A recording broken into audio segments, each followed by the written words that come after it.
Good morning. Can you hear me?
Yo, come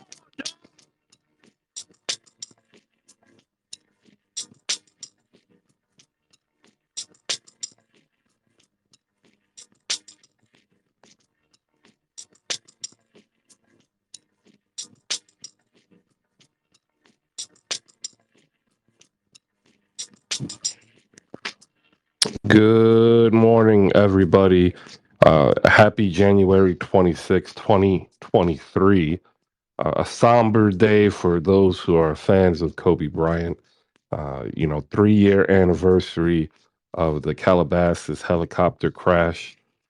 We want to go ahead and send our positive thoughts and love to all nine people and their family: Kobe, Gianna, John Altobelli, uh, his wife Carrie, his daughter Alyssa, Peyton Chester, and her mother Sarah, Christina Mauser, and the pilot Ara Zobian.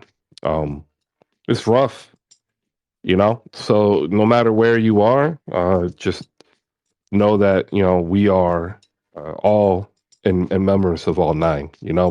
It's never easy when something tragic like this happens. So hopefully, you can use this as a barometer to know that you're doing okay in life, and that every day is a great day to be alive, and take advantage of it. Don't be selfish. All right, lots to get to in terms of the NBA. Should the Grizzlies be worried? That's actually really on my mind. OG to OKC. I've been on the OG out of Toronto train since the off season. We also have PJ Tucker An offensive explosion from PJ Tucker last night as the Brooklyn Nets fall to the PJ Tucker led 76ers and the greatness that is Doc Rivers. I will be back in 20. Peace.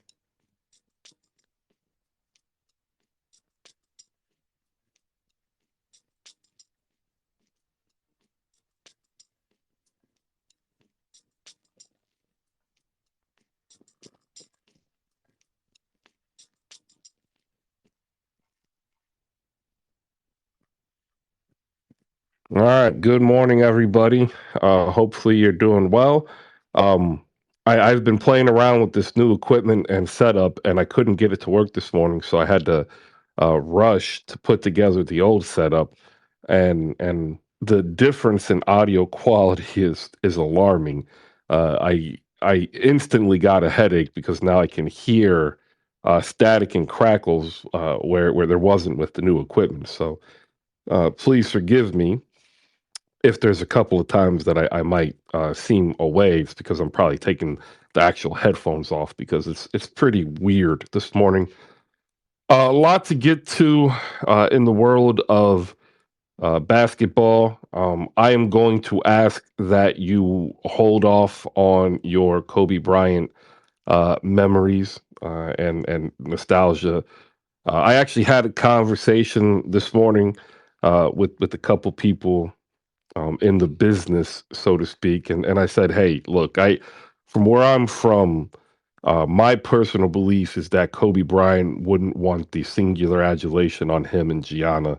That all nine need to be held in the same light because Kobe was somebody who enjoyed life. He had a passion for life, and so me personally, that's why I opened up the show wishing all nine people, the rest and love, as well as their family and their friends who are still hurting. Um, so please hold that. Celebrate it within the chat box in the bottom right. Go ahead and put it down there so we can share our thoughts there. But up here on the show, we're still going to try to keep it more basketball. And there's plenty of basketball to get to. And we'll go ahead and start with some men's and women's college basketball. Also, for all of you football fans out there, there's a lot of good content creators who are also covering football. It is the playoffs. We are inching towards the Super Bowl. So by all means, avail yourself of your other favorite sport if that is so far, the case.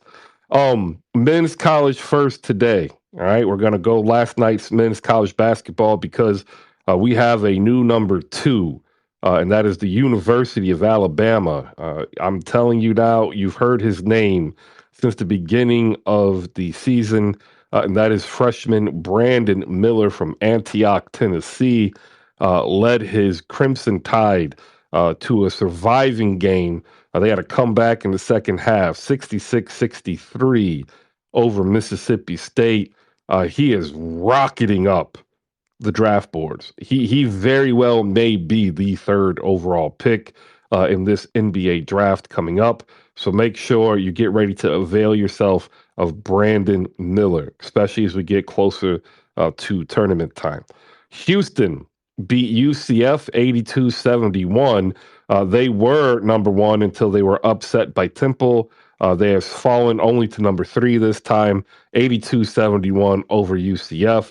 Tennessee, ranked four, beat Georgia 70-41. Xavier and UConn battling in the Big East. Xavier 13, UConn 19. Xavier wins 82-79. Texas A&M upsets Auburn. And, I have to shout out the SEC. They are far better now in basketball than they've ever been in my entire life. You have Texas A&M at 14-6, upsetting Auburn 79-63. The Providence Friars beat Butler, the Butler Bulldogs 79-58.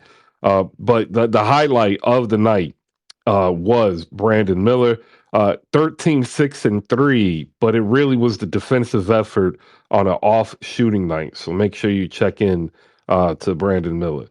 In women's college action, only two top 25 games. Iowa State more than doubles up TCU 75-35, and Texas, the Lady Longhorns, upset Oklahoma, who was ranked 14, 78-58. Texas will try once again to get into the top 25. Every time that they have done so, they lose and get booted out. All right, so there you go. Some men's and women's college scores. Got some news as well to get to in the world of college basketball. We're just going to go ahead and say congratulations to Bronny. He headlines the McDonald's All American list that came out earlier in the week. We just kind of skipped over it. Um, I'm going to go ahead and say it now. The agenda is going to start. A lot of people had originally had Bronny James lower. I believe just by the name and his development alone, he will be now listed probably in top 10 in terms of potential draft out of high school after the CBA. However, that's neither here nor there. Kentucky, with the number one recruiting class, leads the way. They have four McDonald's All Americans: Justin Edwards, DJ Wagner, Aaron Bradshaw, and Reed Shepard round out the four All Americans. They actually have a fifth member. He was just outside, and he's going to be going to the overtime elite, and his name is Robert Dillingham. Duke, they had Mackenzie McBako, they had Jared McCain, Sean Stewart. So they had three. There you go. There's a whole rack of players in here. However, that's going to be very interesting to follow, led by Bronny James, who's so far still undecided, listed at 6'3", 180 as a point guard. He is number 28 currently on the big board of recruits, and I still think he's going to shoot up. All right, there. So we got caught up on that. If you're wanting to come on up, go ahead and request the mic. We'll go ahead and bring people up after they like and retweet the show card. It's up on the big board. We'll go ahead and get into some NBA basketball. We had a full slate of games to go over. All right, there we go. Setting the stage up for everybody to be able to come on up. Um, Tomorrow won't be a full show. I've got a 12:30 call that I have to make. So, we'll probably shut down at 12 noon directly, right? Um, and that call is in regards to the news that I announced on Monday, which I'll go ahead and say again tomorrow with an official tweet. Just superstitious, I don't want to go ahead of my skis here as we get ready to be onboarded as HoopSpaces gets picked up by Amazon. All right. We'll say our good mornings real quick. We have three people up on stage. We're going to go ahead and go to Bakari first. Bakari, good morning. How are you? Good morning, Chris. Last night was really fun, both on a personal standpoint and like just obviously NBA.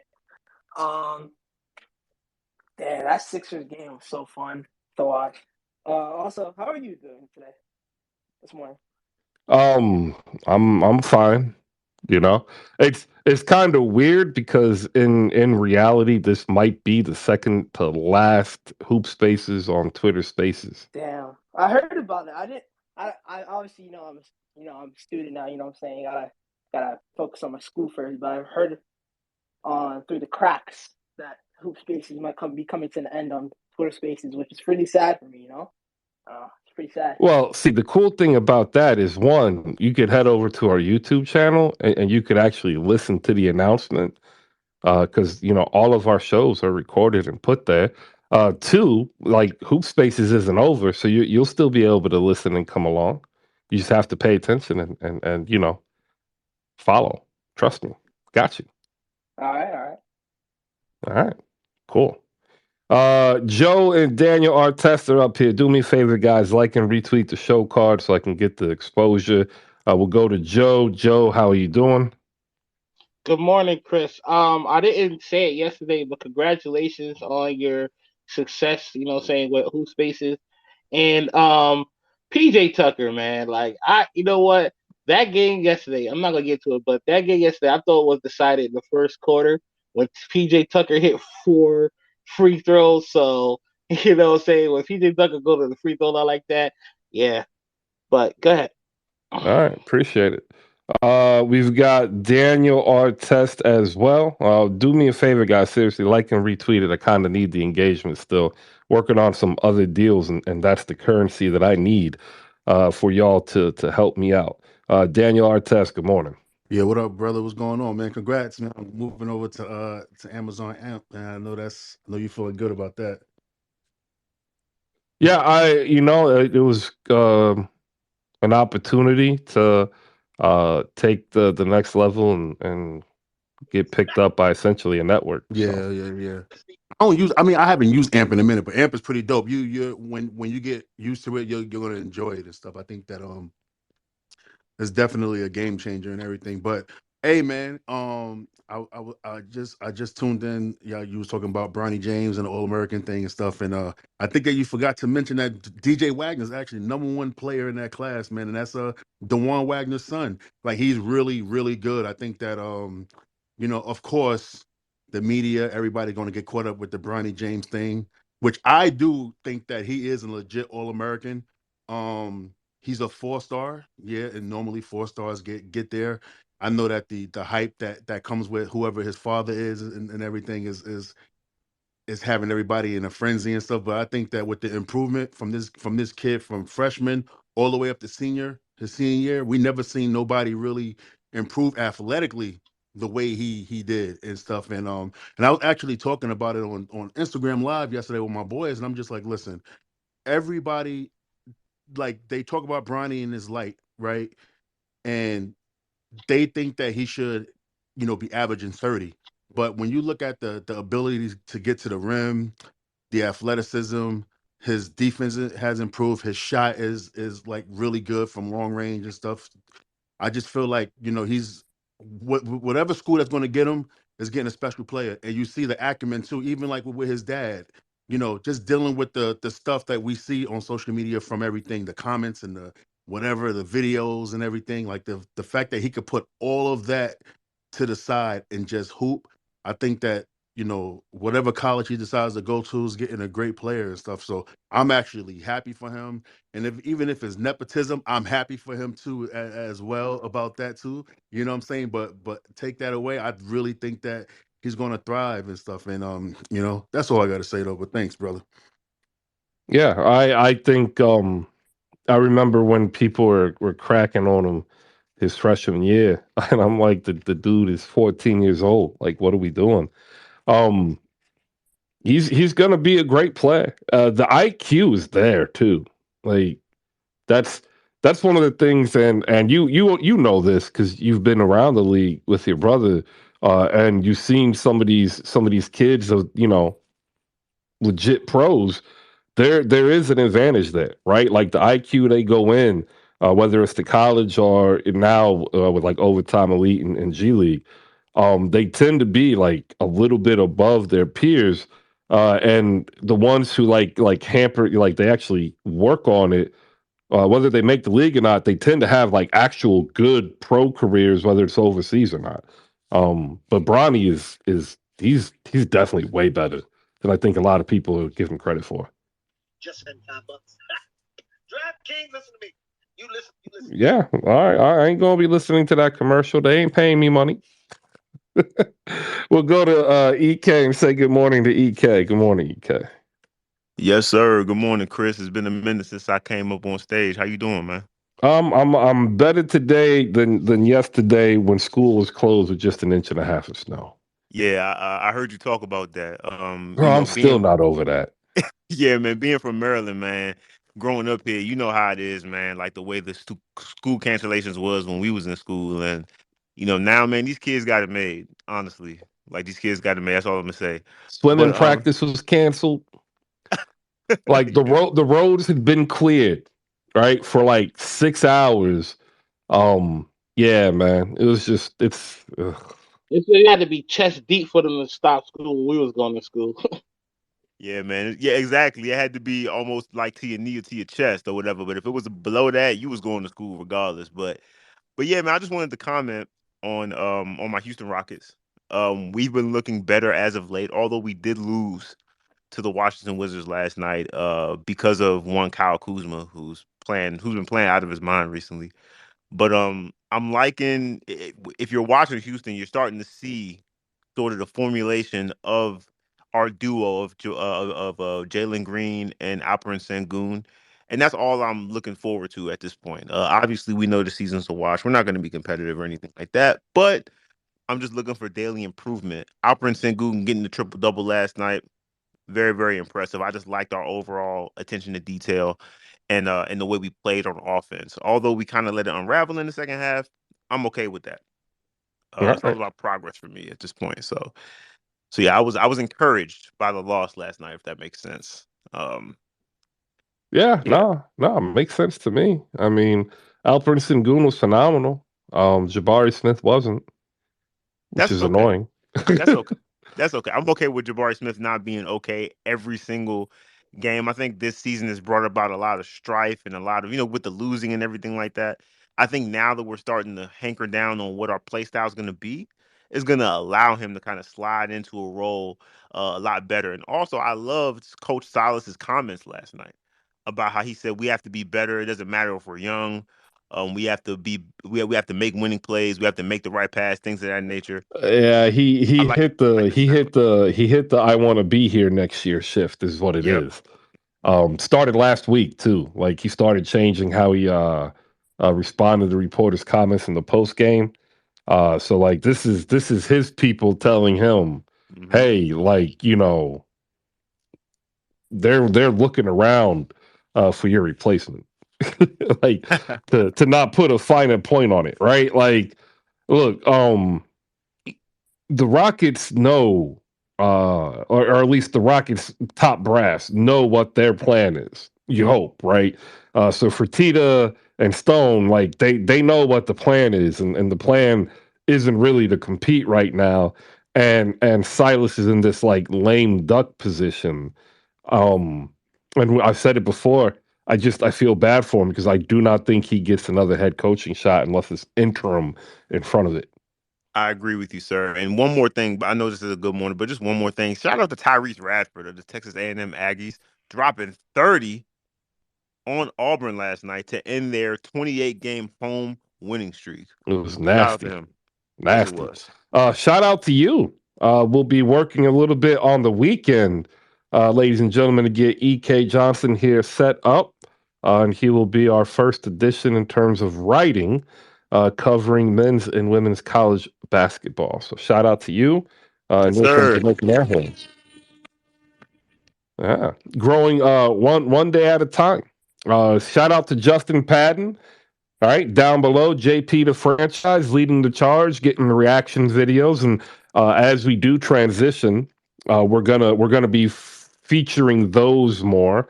We'll probably put all of the shows that are recorded in like an archive to be accessed. Take them off the YouTube channel because what we're trying to do is push individual content creator stuff. So we're gonna try to start recruiting more of these reaction videos. Then I'll be popping in. We'll be doing a video series on Substack that'll get populated to YouTube eventually. And if you want to hop aboard that, you can join the likes of Barry, JB Fortis, and Saint, and you can actually become a founding member. I'll get the subscriber link up here so you can check it out. And the way that I say it is like this: like I'm getting an opportunity on Amazon. Amazon is in they really actually like what we've done here, but like it's not a job. So this whole thing to stay independent really relies on you being able to share, in this journey by supporting. There are three ways: $5 a month, $50 a year, or as I said, the founding member starts at 200, and I'll get that link up there. All right, here's the scores. We'll get to that. We'll also hop into the games. I'm pretty sure it's going to get spicy. I want to give a big shout out to my man Al. The 2 minute warning going toe to toe with all of Nets Twitter last night, backing him down like MB backed down everybody not named Nicholas Claxton because he just fronted and looked at Claxton's face and said, "What'd you say?" And Clax just turned his head. That should tell you everything you need to know He about did that not game. turn his head, Chris. He turned his He did head. not turn his head. I He saw that went whole play. diminutive. He did not. Because if he did, why did Embiid come back in his face? Come on, He man. I saw the whole checked thing. out. Yeah. No, see what Yeah. happened was Embiid had said something and Clax was feeling himself. And then he chirped back and Embiid went, "What?" And then Clax went, "Nothing." You know what it is, Joe. Don't be trying to Oh, rewrite Chris, history. That's nasty. that's bull crap. I'm not That hearing is that one. nasty I'm not work. hearing that one. All right, here you're actually wait. We'll say good morning to Sean with a W. You can catch Sean with a W live from the Mecca with Jeff J. And Jeff J says and Cedric Shine, also on Nick's Film School. What up? Good morning, Sean. Good morning. Good morning, everyone. Shout out to everybody. I don't know what the rundown is, but I know, like, obviously, if you're a basketball fan, um, shout um, shout out to Bank Guy who's spamming me with emojis. Um, he's the best. Um, He is. tip, He is a really good find yeah. on Twitter. Everyone knows what if you're a basketball fan, not like a non and maybe if you are a casual basketball fan, you know what today is. Um, so my good morning will just be like to tell that story of that day, unless you had a section for that in the show. If that, I can wait. Oh yeah, like the way that I had it is I opened up I read all names, all 9 names, because to be honest, I believe that Kobe Bryant would want it that way. And I don't think he would want the over fixation just on he and Gianna, right? Agreed. And so I read all 9 names and I said, like, put what you want to say in the chat box in the bottom right as we get towards the end of the show. Then that's when we'll bring it in. But I want to get through the actual basketball part first. Okay. So unfortunately, I will not be available from 12 to 1. So I will just I'll just make it very I'll just be very quick. So that day, I was living in Philly. My wife was out somewhere, and my so I was at home with my son, and then I heard the news. Actually, I got a text from I was in a group chat, and my friend was a Laker fan and said like, "Yeah, just saw the news, can't believe it." So I thought it was like a trade. So I opened Twitter and I saw it and I was in shock. And then I was just like, I didn't know what to do. I was just like, because like Kobe was born in '78, so he's 3 years older than I am. So like we were in high school at the same time. Like I've known Kobe like my whole life, and I watched him grow up as I grew. So, and then obviously with Gianna being in the plane and me being a father, I was like, whatever. I just went right. And then I was like, and then it hit me. I'm like, wait a minute. He went to Lower Merion High School, which and I was in West Philly, and before that we lived in Bryn Mawr, which is like 10 minutes away. So I said I put my son in the car. At the time he was three, about three and a half, closer to four. Got in the car, and I was like, let's just go by there and see what's going on. And we went by there. It was like five. We got there like around 5 o'clock, and there was a couple of people there. And there was like a little makeshift memorial got set up. And so the tweet that I posted in the Jumbotron, the pictures from that day, at Lower Mary at Kobe Bryant Gymnasium. And so my son was 3, so he didn't like. My son was born in 2016, which was Kobe's last year. He was born in March. Kobe retired that May. So he didn't really know who he was. So I was explaining it to him like who Kobe Bryant was and why this was a big thing. So that's me in the picture, and then someone took that picture of me. So now the funny thing is, my son knows who Kobe Bryant is now, and he has never seen him play a lick of basketball. And if he sees his face, he knows who he is. He knows who he is. So that's the effect that Kobe had. Listen, I'm not a Kobe stan in the least, but Kobe was that dude. And if you disagree, like I don't know what to tell you, and he will be missed. And it's crazy that was 3 years ago, and it's crazy how much of a harbinger that was for the rest of that year of 2020. So I thank you for the time. I will go back on mute, and I'm pretty sure I'll pop back in when we start talking about other teams, so I can get spicy. Thank you for the time. I appreciate you, Chris, and congratulations to you on the Ant deal. You deserve that shit more than anybody because you've been busting your ass from clubhouse to here every day, 290 days a year, talking basketball, even during the summer, like shifting to WNBA. Like you deserve this shit. So I'm very, very, very, very happy for you. I appreciate it. Like yeah, it's been almost 3 years. So, because like what's funny is on Clubhouse, we had gotten off the air before the news broke. Yeah. Um, Shout outs down below. We got Jay from BK, Caspiz Propaganda in the building. They were holding it down last night with Brandon in the Nets post game spaces. It got spicy in there as Al, the 2 minute warning, was repping Philly by himself up there while I was listening, cackling, just cackling. None of them could touch him. Like they kept trying to get him, and he's like, "Bro, what was the score?" Shout out to Evan Townsend, Project Spurs, where you can see the words covering the NBA draft. Opening up with Brandon Miller talk, I said that he could be as high as third. Make sure you shoot in to Evan Townsend as we get closer to the March Madness. He'll start getting some more definitive mocks out there, guaranteed. I see Warren in the building from day one. Breeze here, Santa Rosa, Nightingale, Jay, Julian, Eddie, what is up? Everybody, it's a great day to talk basketball, regardless of the circumstances. You have to take the good with the bad. And that's what we learned last night. The Orlando Magic 126-120 over the Indiana Pacers, and taking the good with the bad. Tyrese Halliburton is a top 10 player in the NBA. My example, see the Pacers. They cannot win without him.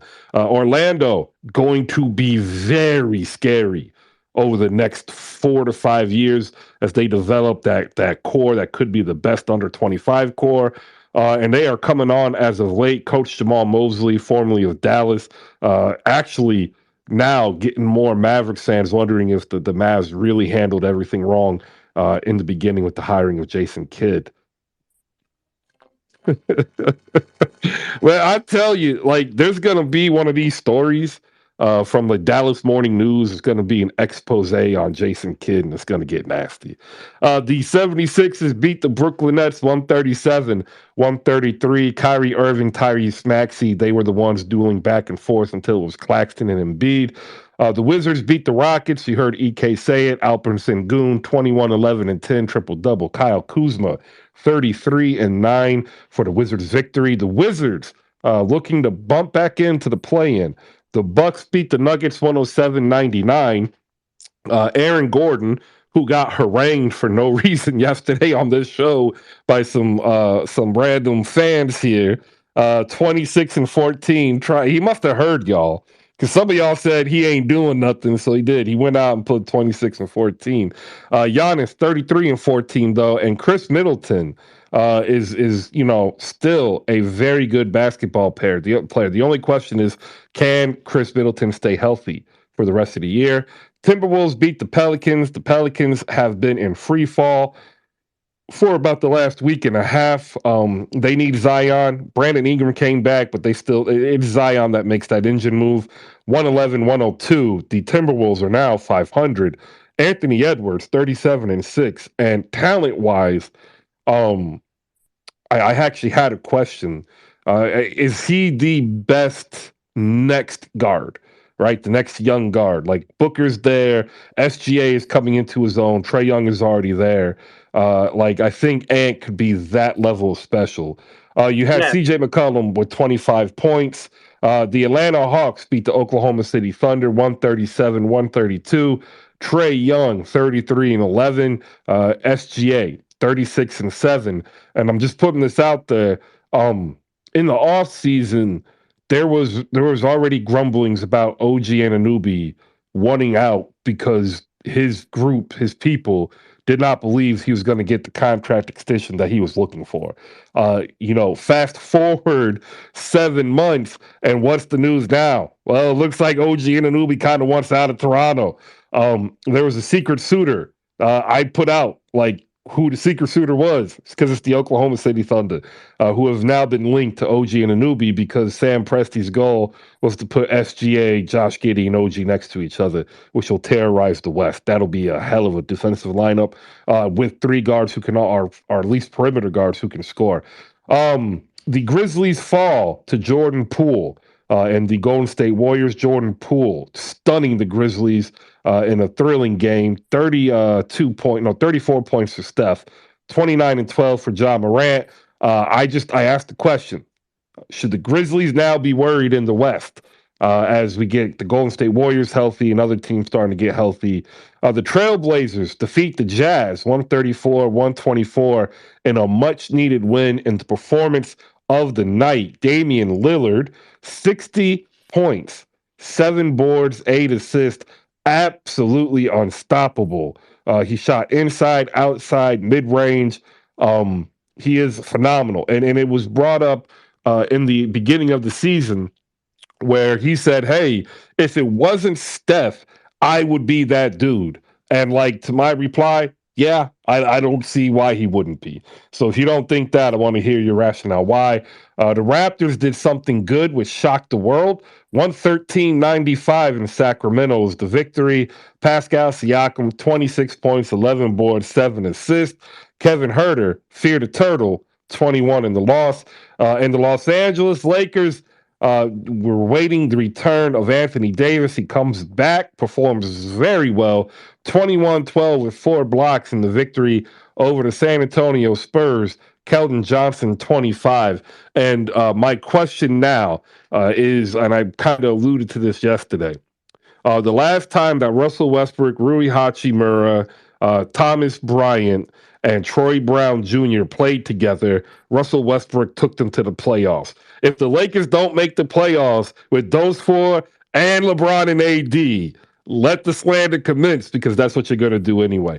All right, there you go. All of the scores. If you are down below and you've heard us call, say, hey, we're looking for content creators, this is what you do. You reach out to Justin Patton, that's JP the franchise, and you say, hey, I want to know about this opportunity for content creation. He's going to walk you through it and tell you exactly what we're looking for because we are looking for people who want to give us 2 to 3 videos reacting to their favorite team so we can put it up on the HoopSpaces YouTube channel. So you want to reach out to Justin, who's the HoopSpaces YouTube coordinator, and we'll get you caught up and squared away, just like JF Cake was. And he'll actually come up and tell you exactly how easy it is because it's mad easy. If you're down below and you haven't as of yet and you're trying to get up, like and retweet the show card for the currency that I need to keep this thing moving. We will go to Joe first. Joe, you are trying to respond to something. We have yet to talk a single game. Why is your hand up? I'm sorry. I thought you was gonna go to the game, but I was gonna ask a question. I was gonna say yes about Anthony Edwards. He's one of the next guards. And do you think that Minnesota is serious right now? No, Minnesota is still an unserious franchise, and they will continue to be an unserious franchise because they're it's either bad luck or they haven't realized that they still don't have a point guard. That's all. Like the day they got rid of Ricky Rubio was like the day they lost any chance of having a consistent offense. All right, shout outs down below to some notable people that you should be following here on Twitter. Dia Miller is in the building. She gets closer to more players than anybody here in this room, unless they are a player. If you do not know, now you know. Shoot her a follow. She has a dope podcast with Adam Drexler, the son of Clyde Drexler, covering PDX, the Portland Trail Blazers. We have Zeke Spoon in the building. Look, if you want more followers, if you want to get a higher engagement with people on Twitter, whether it's just because you want to talk to more people, or maybe you are a content creator, or especially if you love football, and he's on this NHL kick too, shoot him a follow and just do what he says and let the magic happen. We have also Landon Buford as well as the Lounging Lawyer, which, by the way, I caught a recording of the Lounging Lawyer. Like, that is a good idea. Like that can be an actual real good generating podcast. Dope stuff. All right. Now we will get into the games. And we'll go ahead and skip the Orlando game because ain't none of y'all watched the Magic and Pacers. And we'll go directly to the 76ers and Brooklyn Nets. We had a 133 win. The main takeaways that I have is that the Brooklyn Nets, if they're going to beat top tier contending teams, need Kevin Durant. And that should not be a shock to anybody in the space because Kevin Durant actually is that good. Kyrie Irving, 30 points, 10 assists. We have Ben Simmons. He played 29 minutes, 5 for 7, 12 points, 5 boards, 5 assists. And I'm telling you now, he is back. And y'all should be happy. The apology form is out there for you to fill out in Nets World. Nicholas Claxton, 25 and 11, 2 blocks, 11 for 12. And then Seth Curry went off. He was 7 for 10 for deep. He led all scores with 32. But that wasn't enough to stop the offensive explosion from PJ Tucker, who had 6 points, which was more than double his season average. We have Tobias Harris with 18, Joel Embiid double-double with 26 and 10. Harden and Melton combined for 42. Tyrese Maxey off the bench on fire, 27 points. Matisse Thybulle as well, 10 points for 2 for 4 from deep and 3 steals. There you go. We'll go ahead and get into it. We'll let Joe speak his piece about it because you know what? It was a good loss, right? That's what we're gonna say for Brooklyn. It was a good loss. Joe, go ahead. I mean, no loss is a good loss, but saying like we could take some, positives from it. Like I said, I thought that Claxton, played his tail off. Saying like I don't know what you're talking about with your friend yesterday, but we just said that Claxton played as good as Embiid, and he came back at us. Like if you could tell me that's not true, then something's wrong. But I like. I Well, he didn't. he didn't what? He didn't play as well as Embiid. Okay, brother. All right. Like really? Really? I mean, look at. I mean, you can look at the stats. Like he had two Well, more okay, blocks so let in me his. let me ask you this. If you get 4 uncontested dunks because the defense shifts over to Seth Curry, who's on fire, or Kyrie Irving, like, is that really skill or is that just you in the right place dunking the ball? Are you talking about Claxton? Yeah. Yeah, right place. Like he Okay. was in the So, right. like, if you look at what Embiid actually did with his skill, Embiid actually did play better than Claxton, who was just No, there in the because he right didn't play place and no did the right defense thing. last night. What do you mean he didn't play any defense? He had 2 steals. Man, did you see Kyrie like drive on him twice? Like he was looking like where Oh, where so where now, Kyrie now, go? now we're gonna say that the greatest finisher at the basket in the league right now. Like, what are you doing? Like, where do you want your goalposts, Joe? Tell me where you want them, and I will put them there Um, for you. I'm just playing. Like I thought that Claxton played as good as it be, but what I'm saying you could say people could say different. Um, I thought the defense was trash both ways. Saying like, so I mean, like, were we gonna win a game where we give up 75 points in the first half? That is hard to do. But I like the fight in my team. Saying like we had 2 times where we was down 17, the time was down 12, and we lost by 4. Saying so. I really like, saying? I didn't say like no loss is a good loss, but saying like I did see some positives and I liked about the team. I mean the game last night. All right, there you go. If Al could come up, Al would yell at you. I know because I can hear the voice in my head right now. Right, he would tell you, Why ain't you talking about DeAnthony Melton going 7 for 10 on Kyrie Irving? See, I can't do his voice, but that's what he's saying. Any answer, Joe? No, he played good last night. He D'Anthony did. quietly has been one of the better guard defenders in the NBA this year. Which is why he's starting instead of Tyrese Maxey. Like, him at the point of attack this year has been really, really fun to watch. Like, I'd probably say him and Caruso are probably 1A-ish, 1B-ish. Like, they've both been really, really good. Wait, why am I hearing spa music? What are you doing? That is now piqued my interest, Akil. Y'all caught that, right? It wasn't just me. Nah, I caught Nah, I that I caught too. heard I that. heard it Yeah, I too. I caught heard that it too. too. And he got quiet. Look, like what is this? Who is this Akil? What did It you was do my with the work real phone, bro. Akil? Relax. Sure. That's what it is. We'll go to let's see, whoever wants to talk Sixers and Nets. What do you got? Anybody?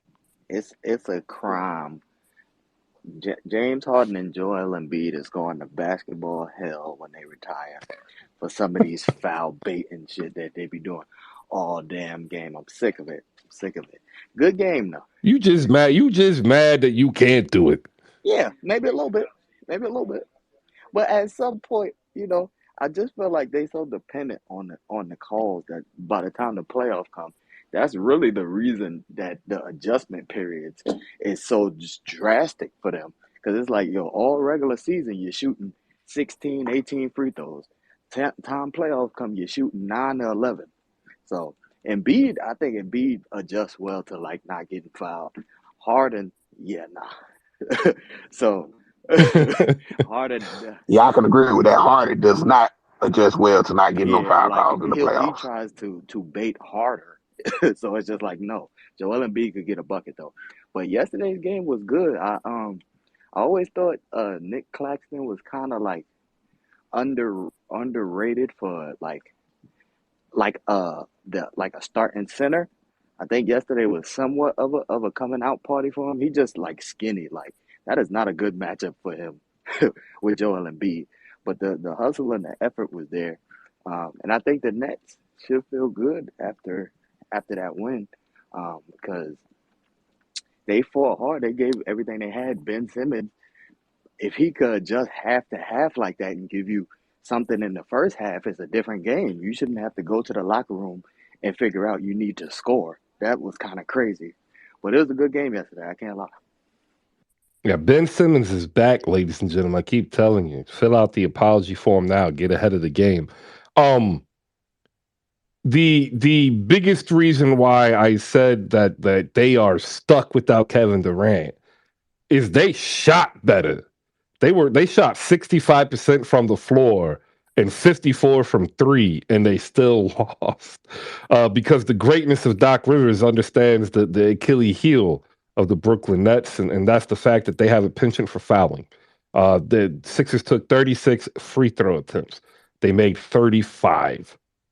There you go. That was the attributing stat.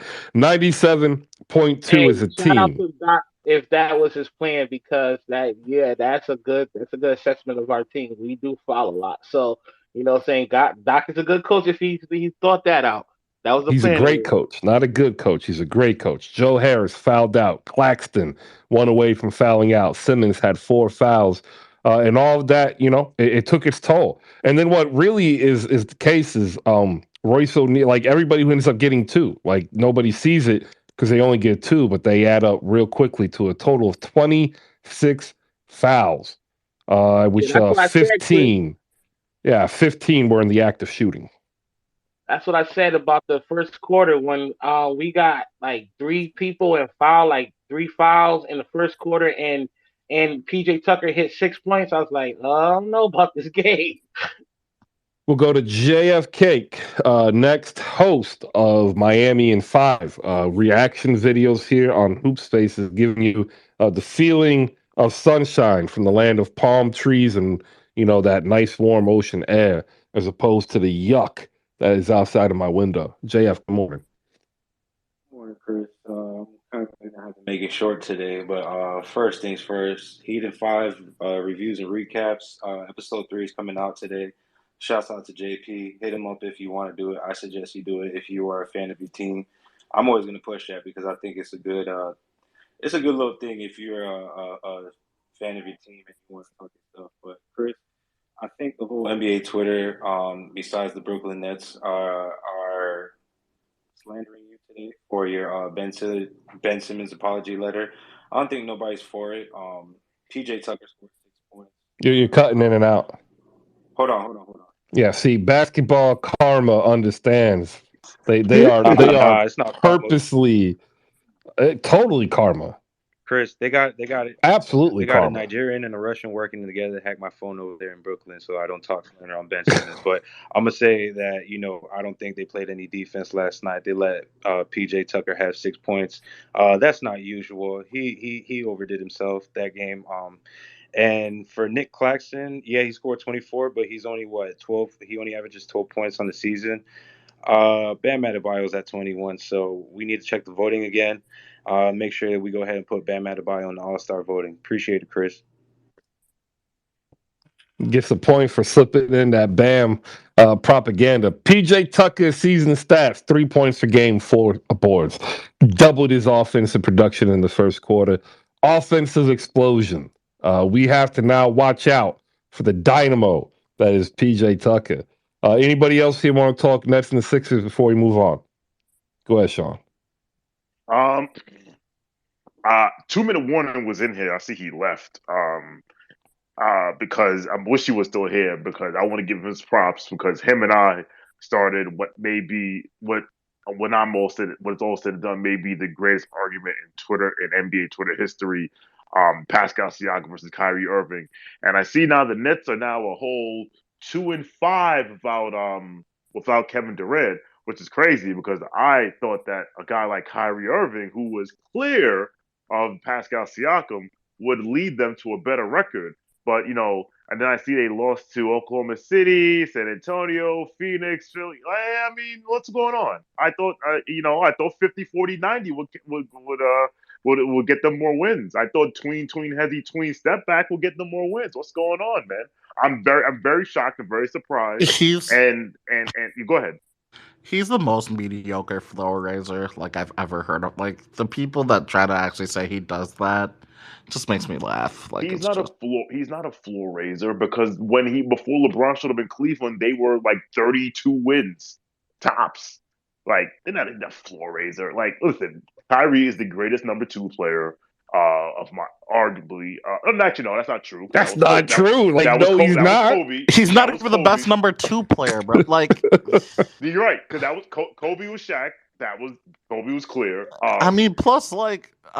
Steph and KD. KD was a damn good number 2, man. I hate to you could throw Clay in there as well, by the way. Oh, sorry. Yeah. Because you got 2 with Clay. Two with Durant, 2 with Clay. Hey, Pete Klay Thompson over Pete Kyrie. And by the way, actually, the real question, and I'm going to put this up here, and that fan ain't going to like it, it's Tony Parker versus Kyrie. That's the level Kyrie will be on, right? Like, he ain't going down the Magic path. He ain't going down even Chris Paul path. He's going down Tony Parker. Think about it. Yeah, LeBron, KD, Tony Parker had Tim, Kawhi. Shout out to Tony even had Manu Ginobili too. Like, listen, man. Now we're getting crazy. Shout out to Manu was better than him. No, I'm not saying that. I'm just saying like, listen, shout out to Anthony Davis coming back last night. I know you'll get to that later, Chris, because that only allowed LeBron to score 20 because I know LeBron was going to do everything in his power to walk into MSG next Tuesday to try to break the record because LeBron wants to do everything in Madison Square Garden except actually put on the actual jersey. So shout out to Anthony Davis. I thought he wanted to do it at home, but yeah, LeBron said he wanted to break the record at home. It doesn't matter where he breaks the record. It really doesn't. Like it's gonna be so hard to target it. Like he's gonna have to be able to know and sit out. Like if he's at the Garden when he's got 8 points to break the record and he might have 15 minutes to play, right? Like, is he not gonna score? Like, I don't know. real quick, the concern was, and shout out to Jonathan Macri, was that like after the Clipper game, there was a chance that he could have walked into the Garden needing 50, but he would have had to get like 40, 44, because he was like 180, so he would have needed like 40, 40, 40, 50, or something like that. So the fact that he got 20 against the Spurs lets me know that, like, all right, that's done, unless he turns around and scores 60 against Boston, which he is wont to do. But Yeah, it's not gonna happen. Yeah, Yeah, so it's not. cool. But Chris, did AD turn his ankle at the end of the game? I don't think he turned his ankle, but so. No, I don't think he turned his ankle. He twinged his ankle, if you want to use a term. Like, yeah. Joel, hop in here as your Nets fell victim to the greatness of PJ Tucker's 6 points in the first quarter. Yeah, so listen, like there's only one team that I dislike and one team that I hate with a passion. I dislike the Lakers very much, and God, do I hate the 76ers. So, wasn't too happy with the end result yesterday. I thought, I'm going to just check into the space, and the first thing I heard is Sean with a W, not talking basketball, but talking nonsense. So can we please stop that? Like, I mean, I just checked his profile. He's a Knicks fan, of course. So, of course, he cannot say anything basketball related when it comes to the Nets. But come on now. I mean, the Kyrie slander was just ridiculous. What do I say, Chris, all the time? If your response is I'm a Knicks fan, you've already lost. No, dude, you're not talking basketball, right? Like, if we can talk basketball realistically, I'm all for basketball talk. What you said has nothing to do with basketball. Come on. I am talking basketball. No, you're talking nonsense, Sean. Sorry, you're not talking Sean basketball. Might be, but I'm not. But the funny thing is, when I bring up basketball reasons to support my argument, it's ignored. Sure. Same thing Chris did. So you can tell yourself that. So you can get out of your feelings. Whatever helps you sleep at night, mate. Whatever helps you sleep at night. My thing is, I have a question, and nobody's answering the question objectively. Kyrie Irving or Tony Parker? I'm not going to do this, man. Kyrie Irving or Tony Parker? Come on, man. Okay. I'm not going to do this. So Tony Parker is a 4-time champion. He's played in the playoffs 17 times, and he has 6 All-Star games and 4 All-NBA teams and a Finals MVP. Dude, like I can name a lot of players who have more rings than Kyrie who aren't allowed to tie Kyrie's shoes. So if that's your argument, then I'm definitely not going to participate. I didn't say that's my argument. I'm simply saying that Kyrie Irving, he is in the tier and will be in the tier when we compare players when he's done playing of Tony Parker, not Magic Johnson. Yeah, like the idea that like he's in the same breath as like Durant, LeBron. No one says that. Literally, you don't say it.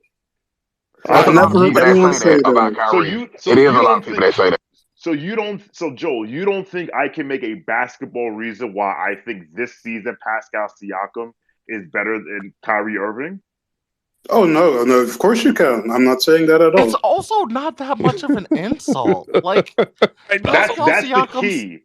Is Pascal Siakam not like a top 20 basketball player in the NBA this year? Yes or no?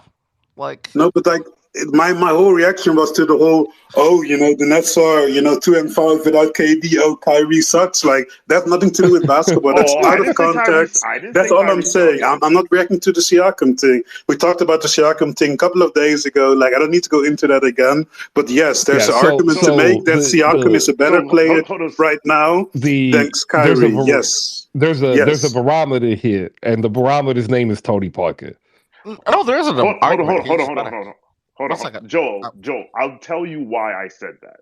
Because when we first had the discussion, the basis of my argument was that Pascal Siakam has a heavier burden to carry, is doing what he's doing, and has a heavier burden to carry on both ends of the floor than Kyrie Irving.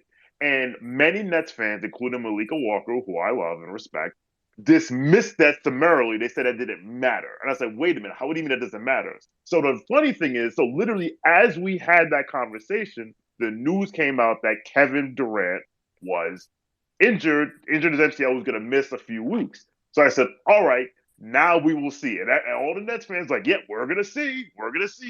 And they're 2-5. So the problem is the Nets fans back themselves in this corner saying like, oh, look what will happen when Kevin's gone. And all I'm saying is, well, since Kevin's gone, they're 2-5. And historically, when they're stored so the point I'm trying to make is that when Kyrie had more of a load to carry, he so far has not been able to carry it. That's the point I'm trying to make, and that is the response to the argument that people in your fan base said that basically him playing next to Kevin Durant didn't matter. Listen, what you just said is not untrue, right? First, only thing that is not entirely correct is Kyrie is 2-4. He sat out one game. He's not 2-5. Other than that, yes, the facts are the facts. He is 2-4 right now, and we lost a couple of games like we lost last night. In context, I still think that the Nets need to stay afloat without KD, and if we're around 500, we're fine. I think the Nets are going to achieve that, and I think that's all we need. Right, and if Kyrie can keep playing the way he's playing now, with putting up the numbers that he's doing, working on defense a little bit more, and we're 500, then he is literally doing what Siakam needs to do right now for the Raptors. You can still make an argument Siakam is better. I'm fine with that. That's no problem. But I believe that Kyrie will keep us afloat and will be around 500 by the time KD comes back. That's I'm glad we are coming into an agreement here where we have a baseline understanding. I still am beside myself because people are discrediting Tony Parker. Like, it is getting nasty in this when I ask about Kyrie or Tony Parker. Did y'all not watch Tony Parker? This is a legit question. Like, did y'all not watch him? They did, but you know what they didn't see? The games are actually kind of really similar too, which is a more funny part about it. Except one of them, except one of them has he tweens a couple times more per ISO, Bingo. so they think he's better. Let's get I think that Tony Parker is one of the top 10 finishers that saying that guards that ever played and stuff like that. But I love Kyrie, so I'm taking. Yeah, Kyrie. you can love him. That ain't the problem. The problem is objectivity. And to get some objectivity, we're gonna go to Dia Miller, who might insert somebody else's name in this conversation that starts with a D. No, I'm not doing that. I am kind of mad that I got dragged into a comparison because you know how I feel about comparisons, but I can't sit here and listen to this nonsense. I am not a Nets fan. I am admittedly kind of a Knicks fan. Just to put that out there. That being said, Tony Parker is obviously in this conversation. You can't. Here's the thing. People, I think sometimes, and I'm not accusing anyone in here of this, so please don't jump on me for this, but I think sometimes, especially those of us, I'm going to put myself in this category, that are younger, we get caught up in the players that we're seeing on the screen in front of us because we're watching them doing amazing things, but and you kind of forget about the guys that used to do even more amazing things. And you can sit here and argue basketball all day long. That's kind of the point of this, but at the end of the day, I actually love Kyrie. I'm a big Kyrie fan. But there are very few big names in basketball that I would not choose over Kyrie simply for consistency's sake. Kyrie he's not necessarily in his play, but in his ability to show up, not always consistent. And that would scare me. And I would not pick him over most big names, I guess, in basketball. So, but also just like Tony Parker, come on, how are we not acknowledging that? And that is all I will say outside of the Blazers for now. Please don't hate me. No one hates you. Damian Lillard loves the fact that you held off putting his name in here because His Oh, name he's also belongs better in than that here. Kyrie fraud, by the Yes, way. As much as I hate yes. Damian Lillard, god No, damn, like that like was my next thing. Like, because I'd he's so probably much take better than him. Dame. It's not even close. Dame is Actually, really, I mean, if we're going to have this conversation, Dame is one of those players that I think constantly gets like, he's an interesting player in this conversation because you're actually Akil. I don't know if I pronounced that right, but you're yeah. actually What's the up? first person. You're the first person I've ever heard that says they hate Damian Lillard. Even people who don't necessarily like his play or want them on his team, I've never heard I anybody don't. I don't say. really hate Dame like that. See, okay, so this is my, like, Dame is a well respected and liked player, I think, overall. And he's very good at what he does. And he had a couple years, because of injury, that he was a little slower in his stats, but he's, even at 32 years old, he's coming out. And I know we're having these conversations about LeBron right now, and obviously that's a totally different, like, LeBron's doing insane things. But like, people want to age guys out real quick, but like, Dame's better than he's been in a long time.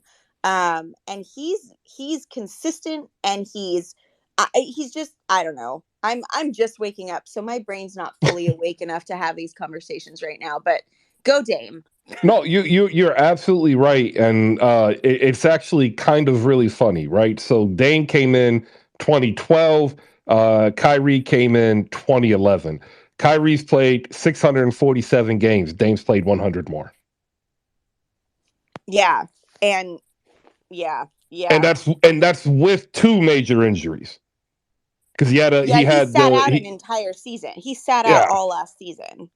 So there, like the first major injury, he came back and still played 66 games, y'all. Just throwing that out there. Joel, go ahead, and we're going to go to Cash. We'll get his thoughts. Evan Townsend from Project Spurs is going to give us some Tony Parker love, and then we're going to move on to the next game, ladies and gentlemen, after we do this read, because we're going to do the read, because that's what we're supposed to do at the top of the hour. We are brought to you by slamgoods.com. Head over to slamgoods.com and be like Malika Walker of the Rewind Pod. Pick up one of these lovely copies of the NBA and the history and photos. There's 2 volumes. You can pick up both. Use promo code HoopSpaces, save 15%. And what you'll do is you'll be able to relive everything you've watched literally over the last 40 years by these pictures. And the one thing that a picture does better than words is it encapsulates the entirety of the moment.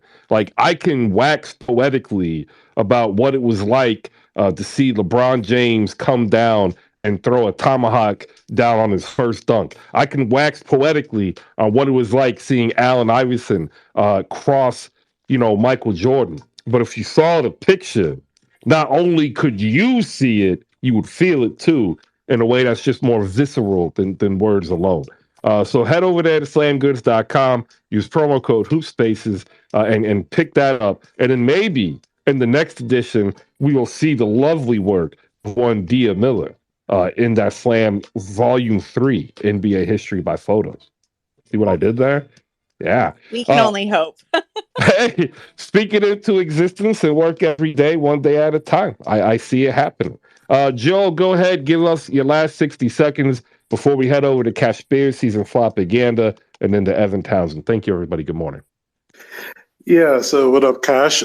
So listen, first of all, I need to say Tony Parker, he was an integral part of those Spurs teams, and he has a finals MVP. So, you got to respect that, right? That's something that Tony Parker that Kyrie Irving probably will never get, assuming that he signs an extension with the Nets.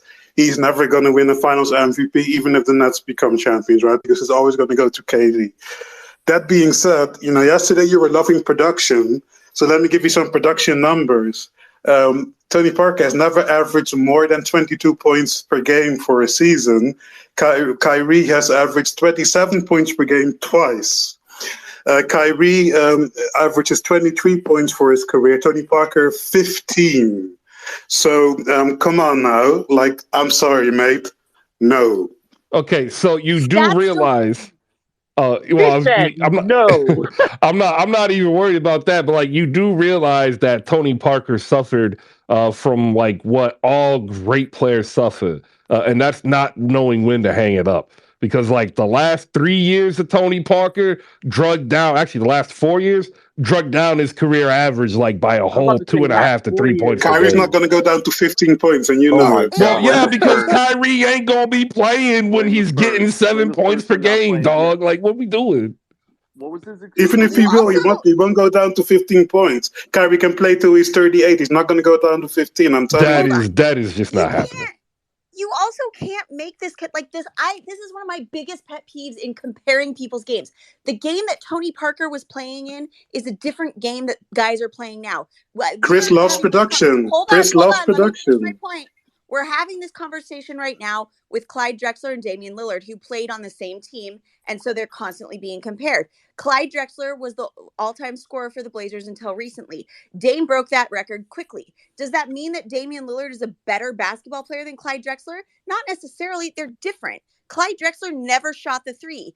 Currently, in this game, in this day and age, guys are shooting the three a million times a game. It's a 3-point game now. It didn't used to be. So, of course, Kyrie Irving's numbers are going to be higher overall than Tony Parker's because Kyrie Irving is playing in a league where they're constantly shooting 3-point shots. It's a higher scoring game. Guys are scoring higher regularly now than they were. It's just a different, Listen, and you're talking about literal like a couple points difference. Points aren't the a only thing you should be couple. looking at. That's not the only thing that talks 12 to is not a efficiency. couple. 8 is not a couple. Come on now.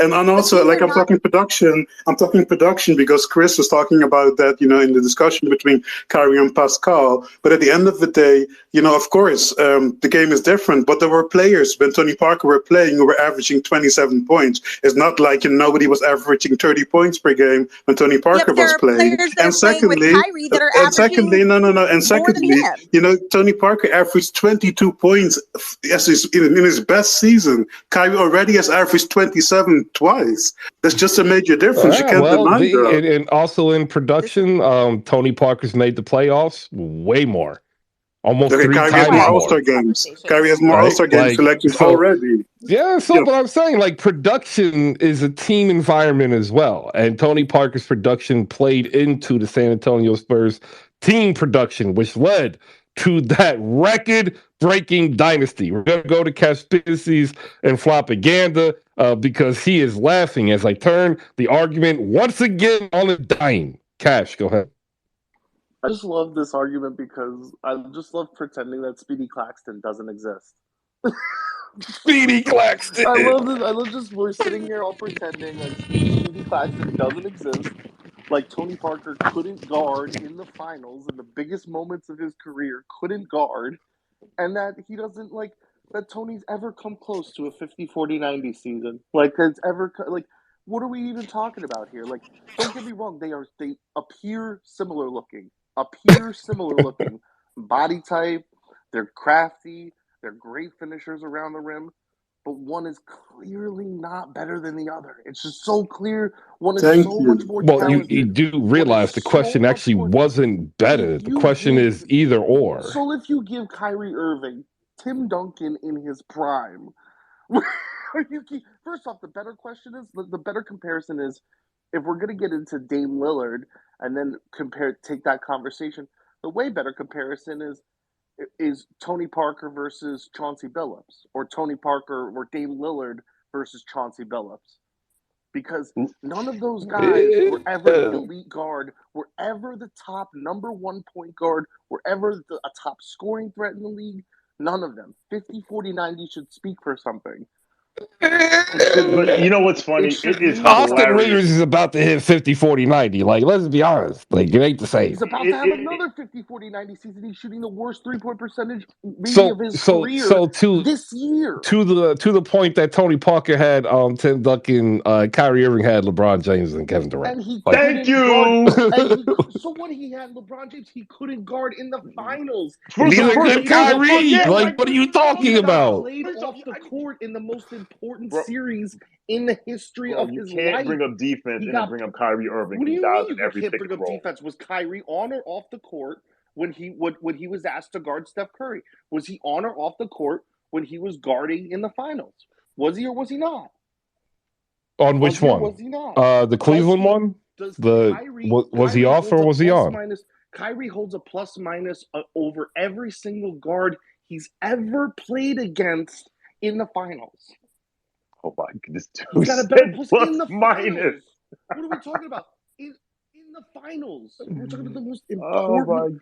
We're talking about So when you it know what's matters. funny? You talking Sean, about be quiet. You're We're talking about finals. we're Tell talking Kyrie about to put his basketball. finals MVP Sean, on the table. please be quiet. We're talking about championship basketball. We're talking about what Oh, happened. so why? So wait. So why? Wait. I'm a pause it right there. I'm gonna hit this button. The Knicks, like I tell you, man, Knicks fans, they get it every day. Like button doesn't want to work. Wow, look at that. There we go. Sean's gonna tell you, like Knicks fans have heard it all. Telling you, you cannot make fun of a Knicks fan because like they literally get beat up by their own people. Like if you haven't been in some Knicks spaces lately, you don't know. But like you keep trying to go at them, and like we end up going into a circular pattern of nothingness. Let the Knicks make fun of their own. That's what I say. I don't want to hear this conversation ever again of like when you compare two players, let's bring in another player that they played with.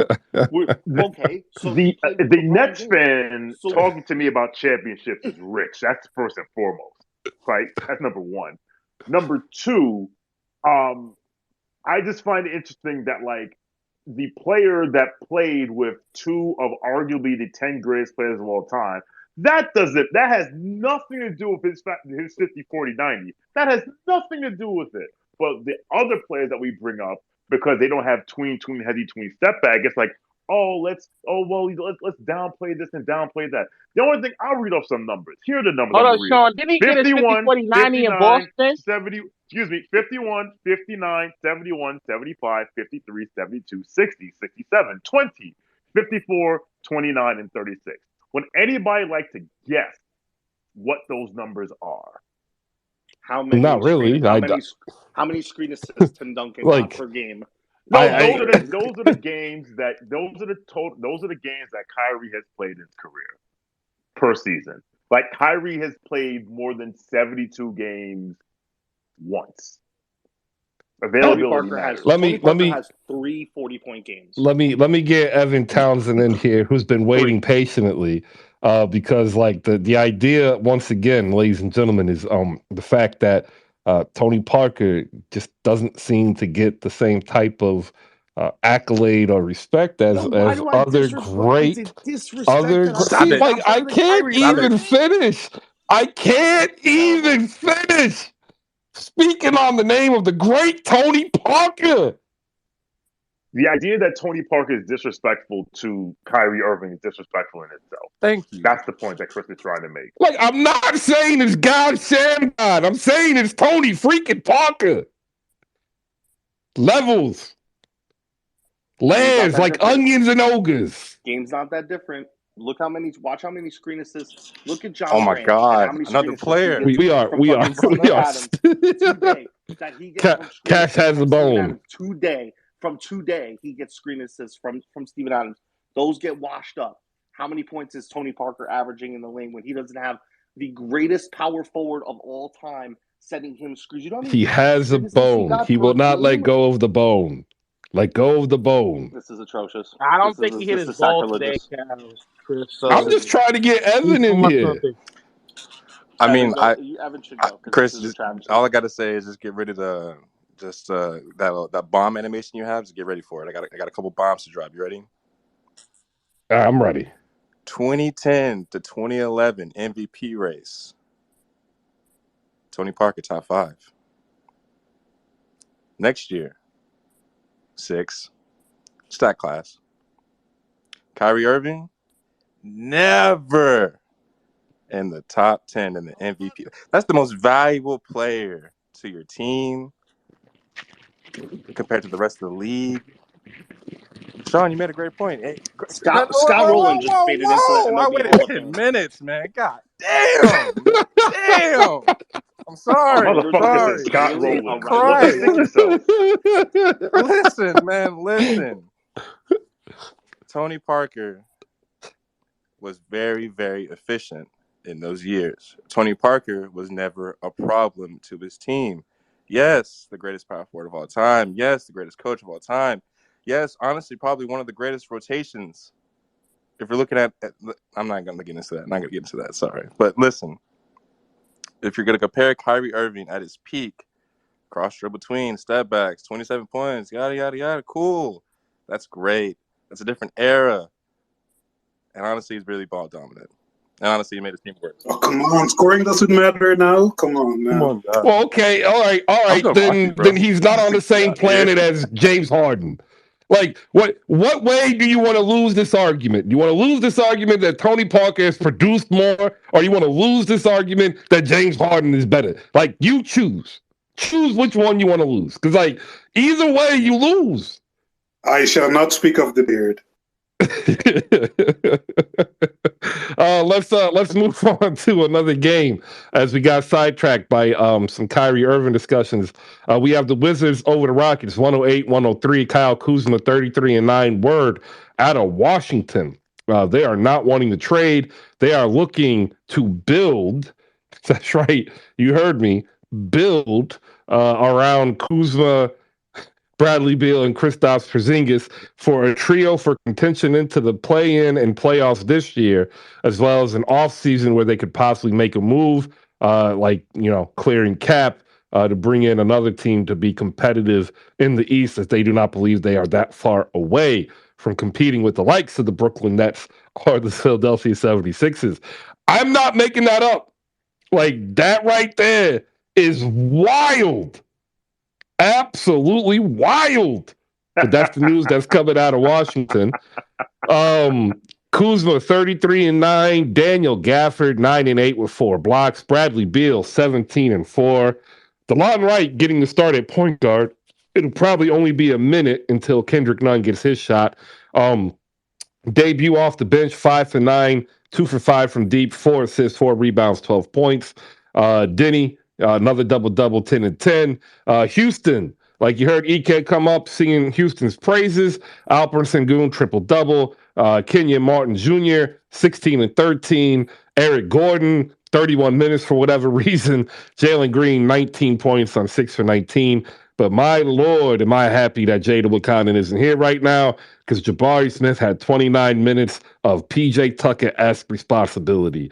2 for 10, 7 boards, 2 assists for the young rookie in Houston. It was bad.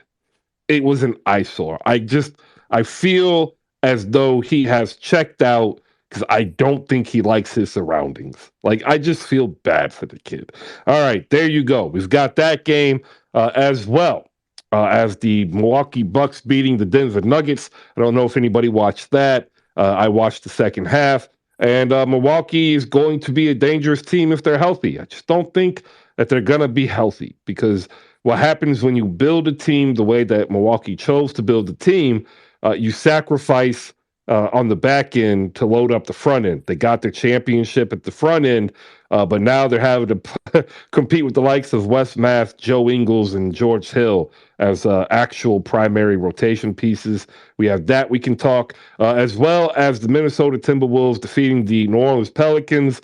And I do want to say, it has been noted now that certain Pelicans fans aren't here up on stage. One of them is recovering from surgery, so we understand that. But we tend to get 2 or 3, and the other 2 are MIA in the midst of this losing streak. So there you go. Next 3 on the docket: Wizards, Rockets, Nuggets, Bucks, Timberwolves, Pelicans. Quick word on the Magic Pacers game. Wendell Carter Jr. is a good player. The question is he going to run out of minutes by next season?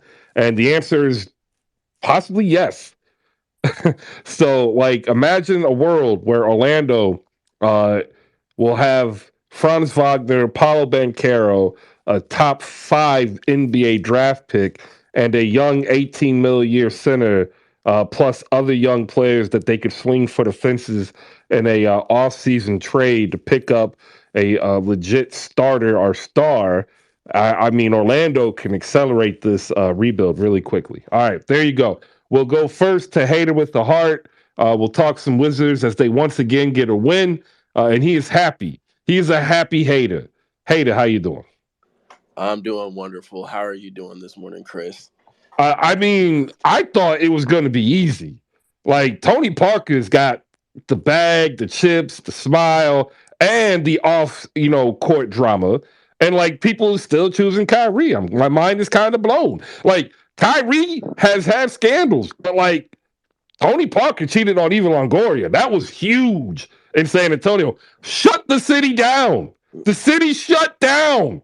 I And, remember that, Chris. and I people are do still remember picking that. Kyrie. Like it's amazing, Hater.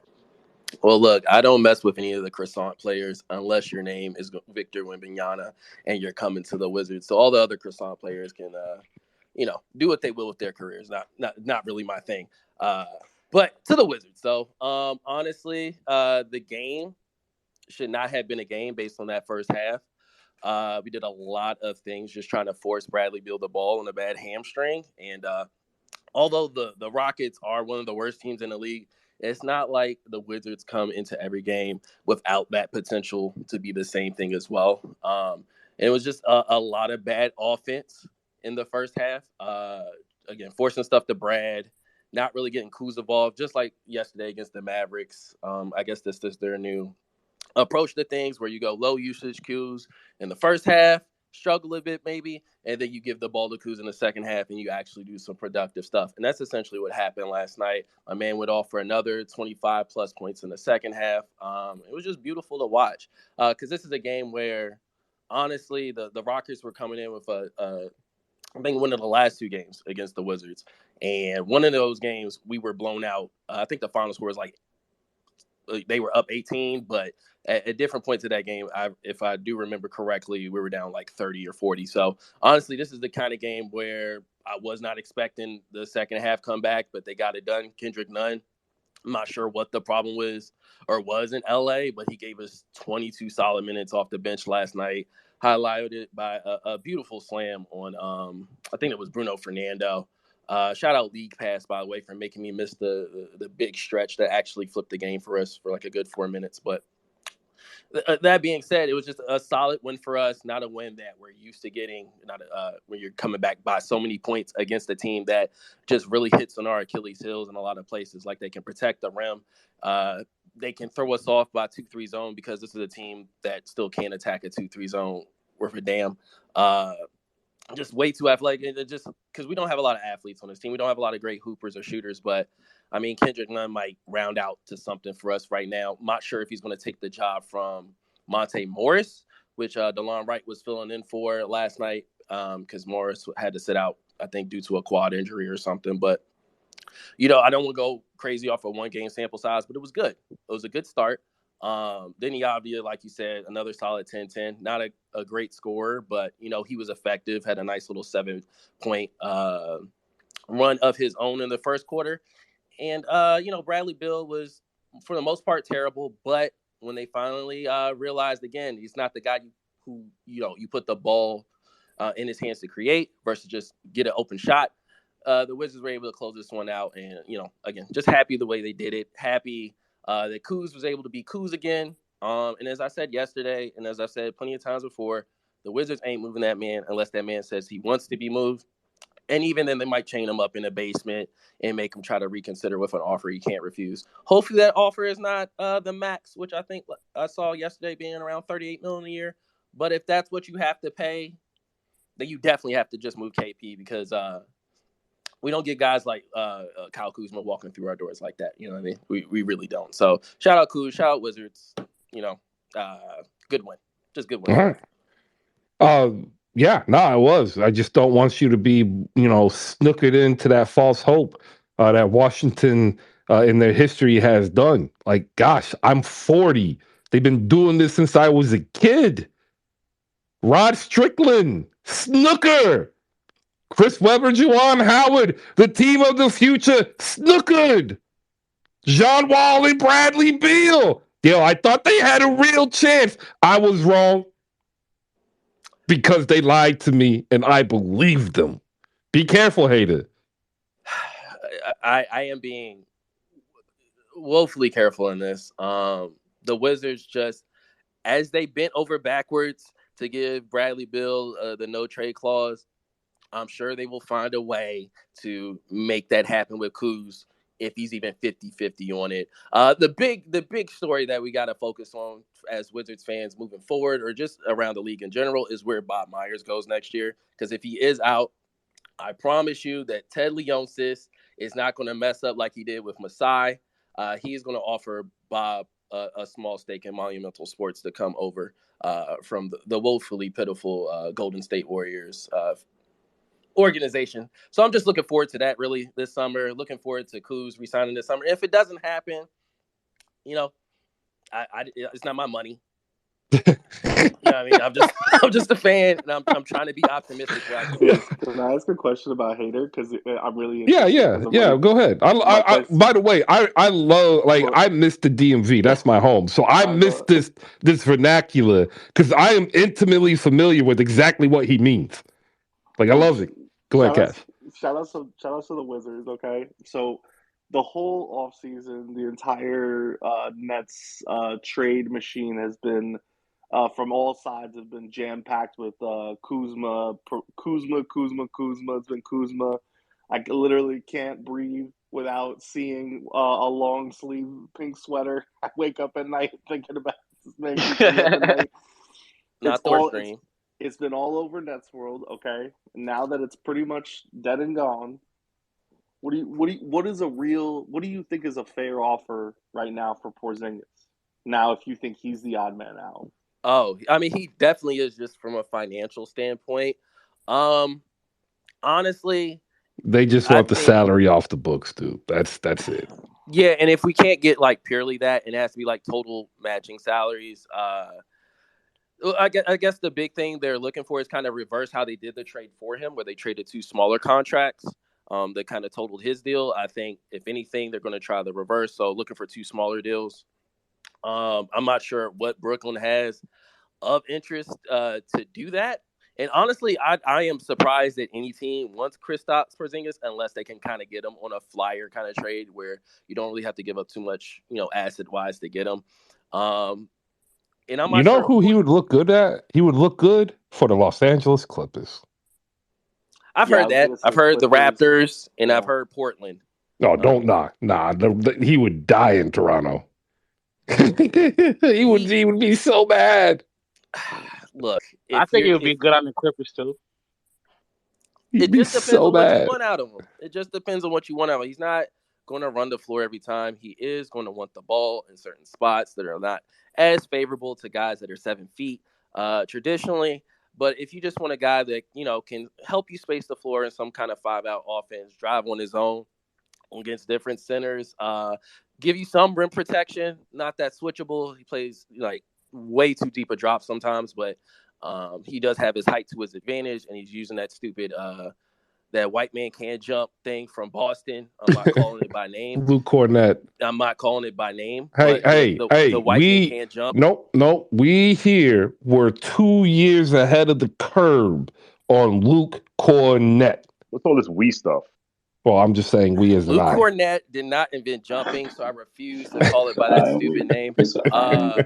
But there's things he can do in a not so modern kind of offense where if you can make that work, I don't think the asking price is going to be that high because what we gave up was house money. We gave up Spencer Dinwiddie, who we signed off the streets, tried to give that little charity case a chance, and he threw up all over himself here. And we traded Davis Bertans, who we should have traded for picks when Boston wanted him. But instead, we got the better Latvian in the deal, the better player in the deal. I don't think we're, again, asking for too much in return. I'm just really interested to see who's going to make that call. Because I feel like he's going to be out the next 2 weeks up until the last day before the trade deadline. On a day-to-day, he's out for like day-to-day injuries, which kind of makes everyone here feel like, they're open to offers if someone wants to make that call. He's healthy enough to come back because he was getting up shots pre and post game yesterday. But I think right now they're kind of playing the trading game with him. So he's there if somebody's calling. All right. Sam, what's up, man? Good to see you. Good to hear you. What's your question real quick before I get a reset?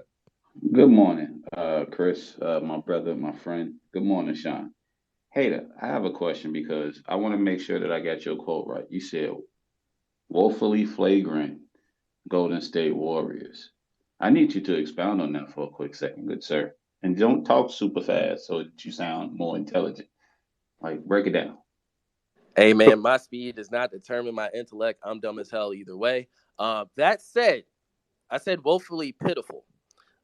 Pitiful and how much I hear their fans cry about changing stuff when you're in the middle, maybe towards the end of a dynasty. You cry too much. You don't appreciate how many times you've been to the conference You're finals, let alone the spoiled. finals, You're let spoiled alone rotten. won the finals. Like the Wizards are here being pitiful for 40 plus years, have not sniffed a conference finals since I think the 70s. So anytime I hear like other organizations cry about, oh, our GM isn't doing too much. Oh, we need to go get this guy some help. It's like, oh, why don't you look around, get some perspective, and just chill out? Because you're looking great for like most of the other teams in the league. You have very little to cry about. It's very annoying. You guys are not as toxic as the Lakers. Thank God, because I actually do hate that fan base pretty much in and out from one side of the spectrum to the other. It's just a lot of complaining about a lot of teams Hey, that do don't too don't much bring the winning. Lakers into your I dynamic. like We this talking guy. about I Yeah, don't bring the Lakers it's I the into don't it. like DMV. I'm pity telling parties for you. winners. I don't do that. I really don't. How just take what your experience is now, because I'd be happy if the Wizards just made 3 conference finals before I died. There you Conference go. finals. You don't even have to But make the finals. Just make 3 conference finals. Give me something to root for. You know, more often than not. Five years out of a decade, I have a team I can root for. I can live with that because my expectations are realistic. You guys' expectations have been contorted by the reality you're in, where you think you deserve better than you're getting, and you already have damn near everything. so let's ask it. Let's ask this question, ladies and gentlemen. Is there any team that has snookered their fan base more for longer than the Washington Wizards? The Absolutely Yeah, not. Atlanta Sacramento Hawks. Kings. Sacramento Kings, absolutely. The Atlanta No, Hawks. because No, the Kings had the Bibby Weber and yeah. Jason Williams run, Made a and then they conference even finals. they even had a mini run with Boogie for a year, and then he got hurt. How Yeah. how long? Say The 20 Atlanta years. Hawks. Y'all went to the Eastern Conference. Like stop it, Ray. Like you No, lost. man. No, no, You You no, had bro. one. lost. No. I'm explaining this to y'all. Reason why I say that because everything that happened this year has been happening my whole. I'm 40 years old, and everything the Hawks do, they've been doing my whole life. We'll have a team. They'll feed us. Oh yeah, we trying to win a championship.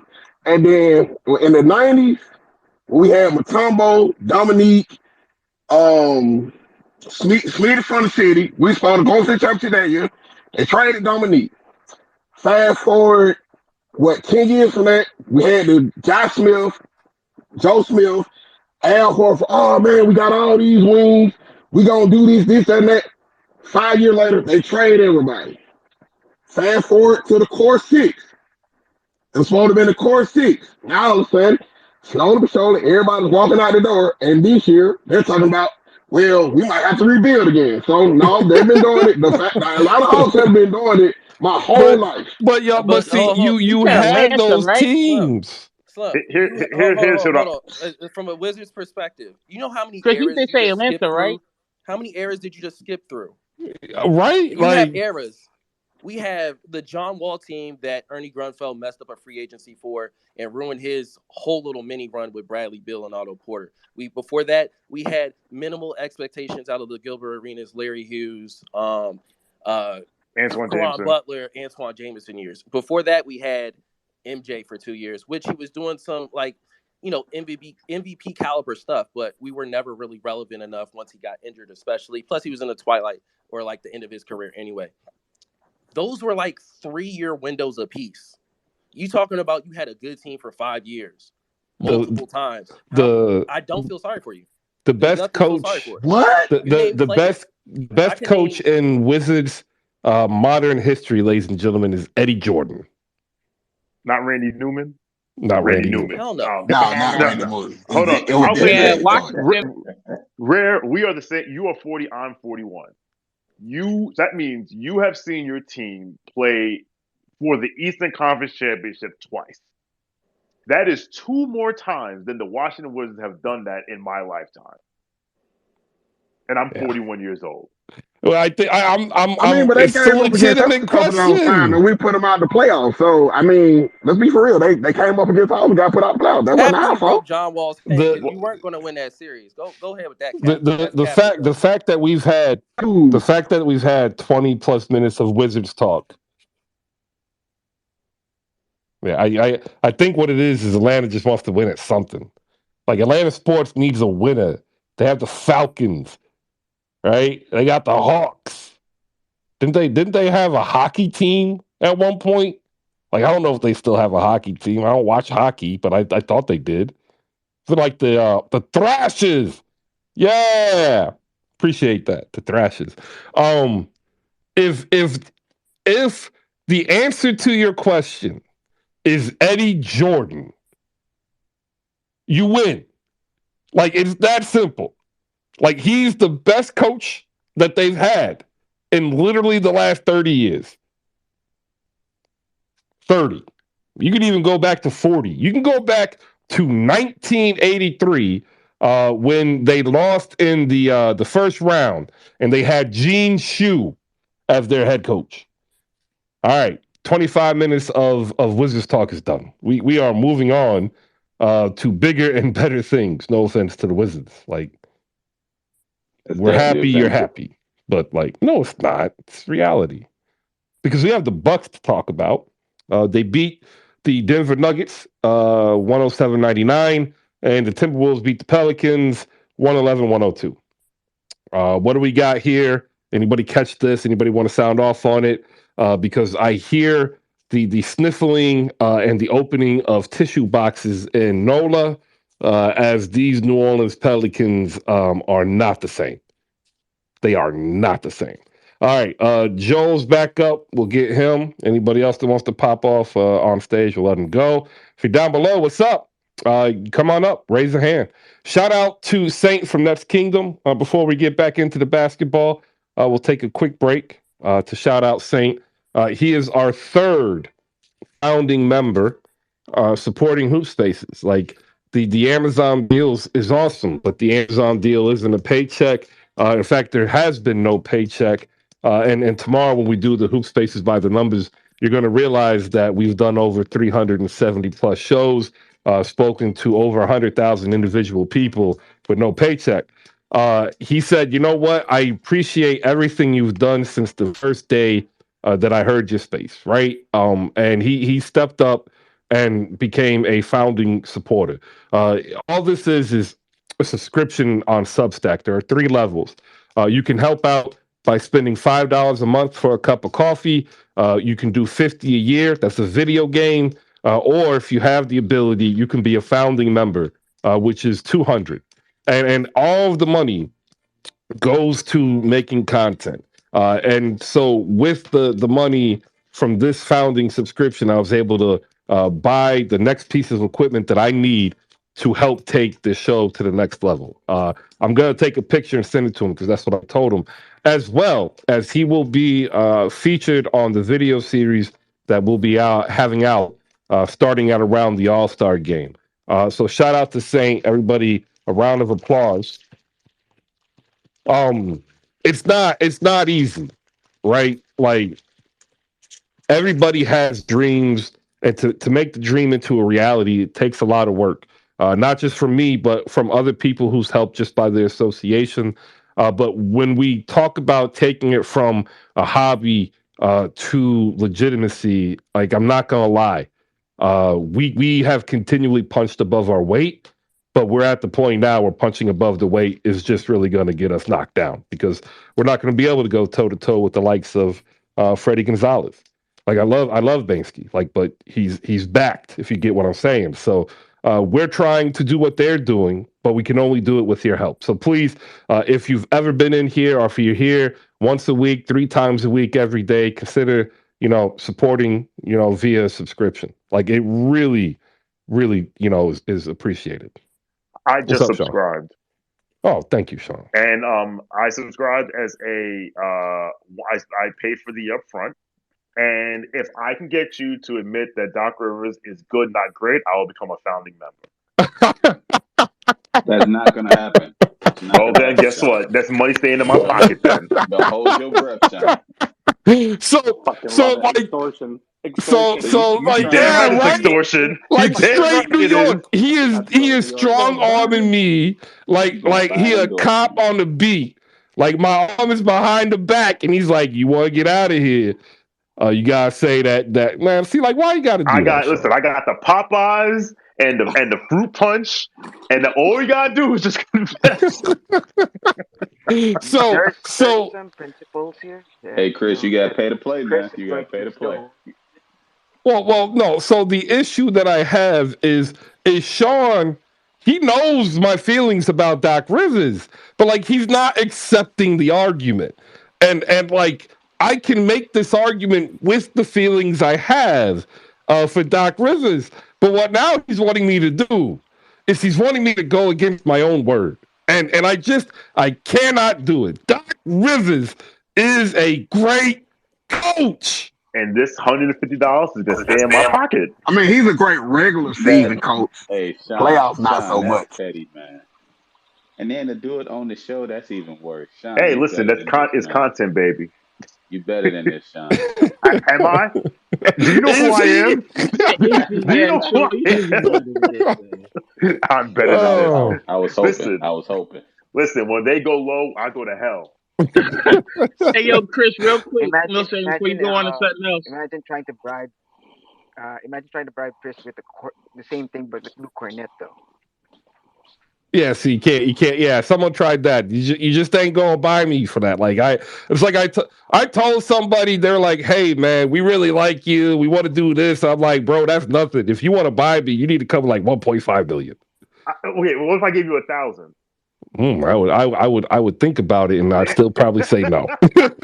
Let's move on. We had a question by Joe before we get to new basketball with Joe. We've got some Bucks talk coming up. Joe, what's your question, real quick? I know we were just playing with this earlier, but I just saw a clip from Nick Claxton, and he actually said that and B came up to him and asked him to repeat it. He repeated it, and you know what I'm saying, and then that's when that thing happened. They got a double check.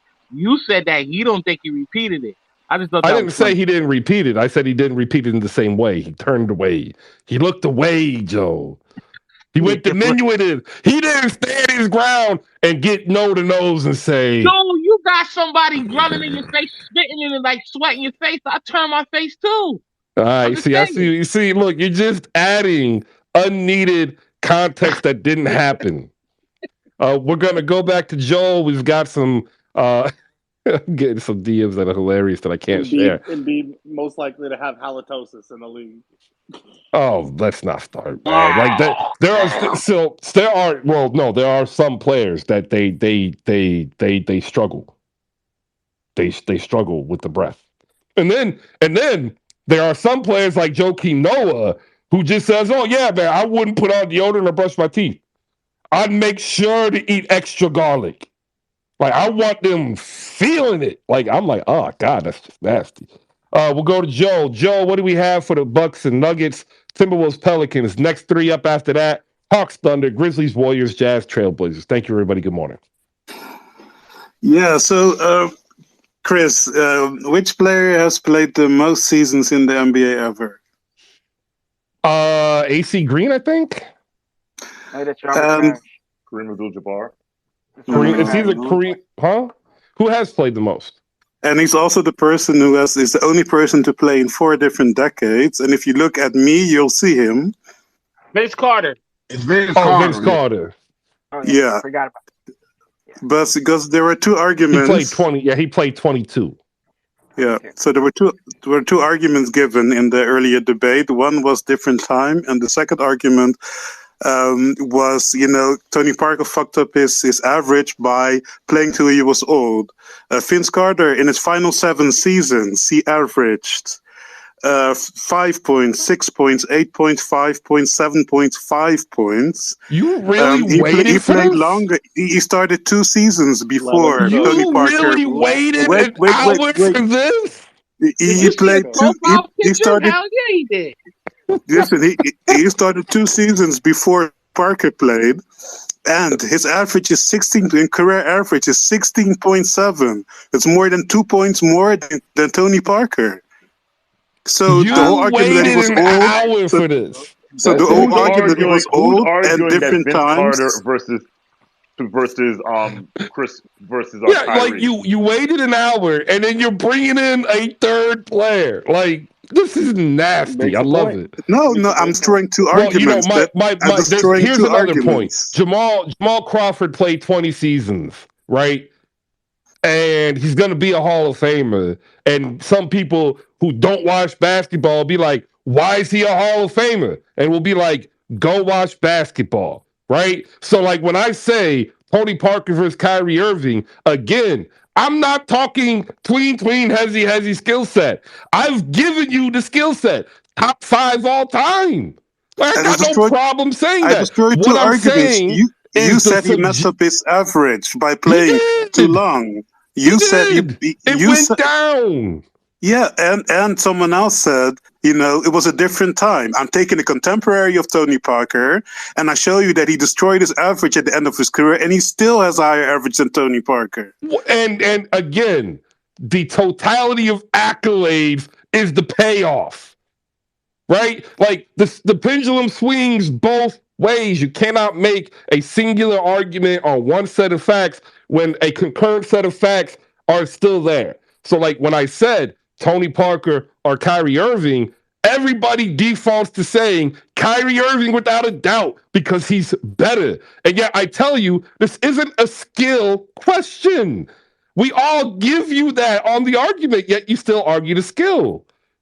I'm That arguing production, mate.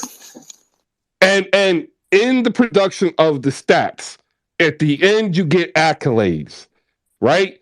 And Tony Parker's production in his era and his team led to more accolades. The question that started this whole debate, which was now 2 weeks ago, between Kyrie and Pascal, is a simple argument. What is Pascal responsible for versus what Kyrie is responsible for? And the answer is Pascal is responsible for more. That was I've it. given you that. I've given you So, that. so when I'm saying Tony Parker and Kyrie Irving, I'm asking what are they responsible for? In my personal view, Tony Parker was responsible for more than Kyrie Irving. That's it. That's all I'm saying. Skill Okay. set, I've never disagreed with any of you. Ever. All right. I'll disagree with you on that, but all good. All Just right. took down two arguments, one of yours and one of the lady. Dia. He didn't take down anything, but that was Yeah, another. we have Nets royalty in the building, ladies and gentlemen. Chris Splash is here, Christian Winterfield. You can catch the words covering the Nets at the New York Daily News. Pirate, a Hampton Pirate. Shout out my DMV. What's up, Christian? How you doing?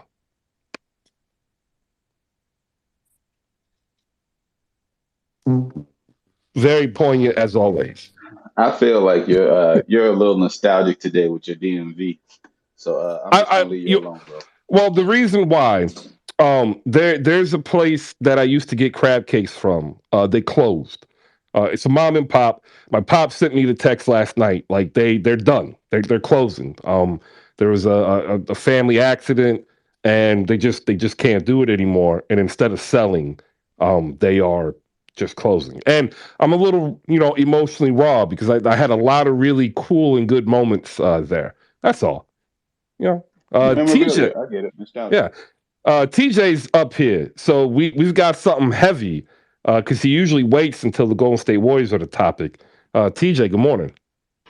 Morning, Chris. Yeah, I was gonna wait, but then Joel brought up the UNC's great Vince Of course. Carter. You So have to I had go to, back I to had when to, yeah. UNC was good. Okay, I Yes, get it. yes. What you got? Also, I wanted to chime in on the Tony Parker, Kyrie Irving debate. I objectively speaking, even though I'm a known Duke hater, I would say that performance wise and production wise, you got to give it to Tony Parker. He did use the screens, but also he was one of the fastest point guards from baseline to baseline. So I'm just definitely going to say Tony Parker, and I'm going to leave it at Yeah, that. you know what it is like a whole bunch of people just have the vision of Tony Parker in a Hornets jersey, and then like that was it. That was enough. Also, I'm a little older too. I'm 42, so like I've seen the eras change, and I think some points were made. You know, the 3-point shooting has been a heavy thing over the last 10 plus years. So I get it, but if you're just looking at pure production, I definitely would give it to Tony Parker at this point. All right, so the Milwaukee Bucks beat the Nuggets 107-99. I've now said this so many times, nobody seems to want to talk about the Milwaukee Bucks except maybe Sam. Sam, are you going to save us? Up next, we'll breeze by the Timberwolves, Pelicans, and then we got Hawks, Thunder, Grizz, Warriors, and Jazz Trailblazers. I know TJ's going to want to stay up for that. If Dia can pop back in, we're going to talk about Damian Lillard's fantastical 60-point performance. We're going to put Damian Lillard in context because he is going to be a player that he's going to get in the Hall of Fame, but I think a lot of people are not going to actually really understand how great he was. Right? That I think is the fear that I have for Damian Lillard because I dived in and I looked around and his comment about if Steph wasn't there, he'd be the greatest shooter. Like I cannot take apart that argument. I can't. He's that good to me. We'll go to Sam first. Sam, you got something on Milwaukee and Denver? Yeah, so my comment is more about and I do have a question when it comes down to Milwaukee. So I'm looking at Milwaukee and they're kind of like chugging along and just kind of like doing their thing, but it's a weird feeling that I get because even as they're going through and doing everything that they're doing, I don't this season and just for this season look at them as an actual like they're gonna win it. It doesn't feel that way to me. It kind of feels like some of their players are getting old. Some of their players at certain positions are just kind of like chugging along. But because Giannis is being Giannis, whether he's in or whether he's out of the system, et cetera, like it just seemed like they're just kind of coasting right now, but it don't really feel like they have another gear. So my question then comes into like, are they actually aggressively putting the pieces around Giannis to be competitive? Or do you feel like it's starting to get to a point where they kind of like squandering his best years? And that's a brother to brother question, but also it's open for the, everybody that's here. But like man, I don't really feel like anybody fears them. And it's like, yeah, even though your record may be your record when it come down to the playoffs, we know that we can beat you. Am I wrong on that? Well, as the founding member of the Milwaukee Bucks championship windows closing club, I don't think you're wrong about anything. Yeah, I don't fear them. I don't like, when I look at it and I see like any other team, like it's starting to look like outside of the actual championship that they won, it's starting to feel a little Buffalo Billish, where it's like, oh well, he's still putting up great numbers and it still is Well, what it is. But when you put them around a force where it's like, okay, we're gonna put concerted effort around Giannis, then the team gonna fold and everybody ain't gonna come to the bill the same way that they need to because I don't see anybody like pushing themselves around Giannis the same way that Giannis is pushing Giannis. And he's the only yes. reason that they're a conversation. So there's three things at work here. The first one is a direct consequence of the front office and ownership group of the Milwaukee Bucks. They chose a specific path to build around Giannis, and it was pretty much locked into stone when they traded for Drew Holiday. That trade was super expensive. Drew Holiday proved to be the player they needed, but it also forced the Bucks to admit that they weren't going to be able to improve very much on the margins because that would give them three players with max contract. And like, let's be honest, if they weren't able to convince Bobby Portis to take less than what he's worth, like we're probably not even having this discussion. He leads the league in double doubles, top 10 in Yep. rebounding, and he took a team friendly deal, as did Brook Lopez, who they convinced to change his game. When they first got him, he was a low post player. Now he's blossomed into a 3-and-D. 3-and-D guy. Five, Absolutely. which allows them to play a 5-out offense as well as still give rim protection. that cost everything to the point where all they could do, the best upgrade they could get was Grayson Allen at $8.5 million. Every other player makes a rookie deal or vet minimum. Javon Carter, Joe Ingles, Pat Connaughton just re-signed off his rookie deal because they couldn't find a better replacement. Jordan Nwora didn't even get tendered. George Hill, vet min. AJ Green, second round rookie deal. Wes Matz, vet min. Marjan Beauchamp, first year rookie. Sandro, SM, Mamouk, rookie deal, doesn't even get on the floor. Yeah, Mamu. They don't have any avenue to improve around their core players, which is Giannis, Chris Middleton, Drew Holiday.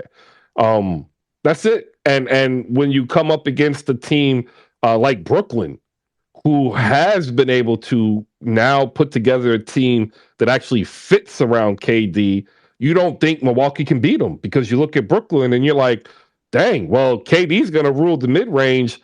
And then that opens up Kyrie. Then that opens up the shooters. And if Seth Curry goes 7 for 10, like it's hard to beat him. And You that's look at go ahead. and that's another thing. Like when you actually look at the ceiling for other players and on other teams, it's like they can go higher. They can do this. They can do Exactly. that, and they can explode in different ways. That when you look at Milwaukee, it's like they're actually playing at their ceiling. Like Drew is exactly that. And like, yeah, you can have a day where it comes where he might give you more production, but it's gonna come at a cost to somebody else, and it's going to come at a cost within the offense, and all of them are at a cost to each other. So like on days where like a Chris Middleton, or on days where it's like a Giannis, it's like it's going to come at a cost to somebody else because they don't necessarily have the offense where they run it to actually outperform what it is that they're doing on the norm because they're performing at their max peak. Like And there's a that don't scare me. matchup. Yeah, there's a matchup that I know Milwaukee fans won't admit this. I know the front office won't admit this, but there's a matchup with a team in the East that Milwaukee does not want in the first round, and that's the New York Knicks. Like a healthy New York Knicks team with Mitch Robinson and Julius Randle, they have enough strength if they can get in there to keep up in rebounding with Giannis and Bobby Portis.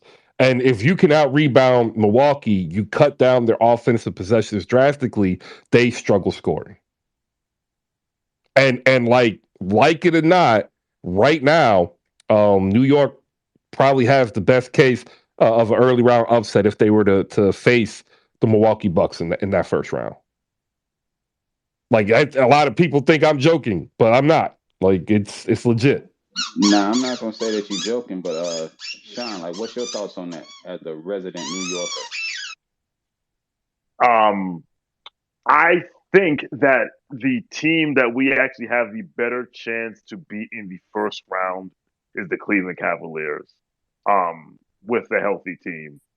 Because the problem with Milwaukee is that even though Brunson gave Drew Holiday like 40 the other day, like it's going to be a tough series uphill battle with dealing with Brunson and Javon Carter. Whereas with Cleveland, Cleveland is literally one guy because I don't think Mobley is there yet to kind of like look at the game last night. Not last night, 2 nights ago. So they're like if you ask me who I want to play, I would choose that team. Giannis scares the shit out of me because Giannis can just go Well, full yeah, Giannis and no, there's nothing I can he do about does, it. but nobody else does, is what I'm saying.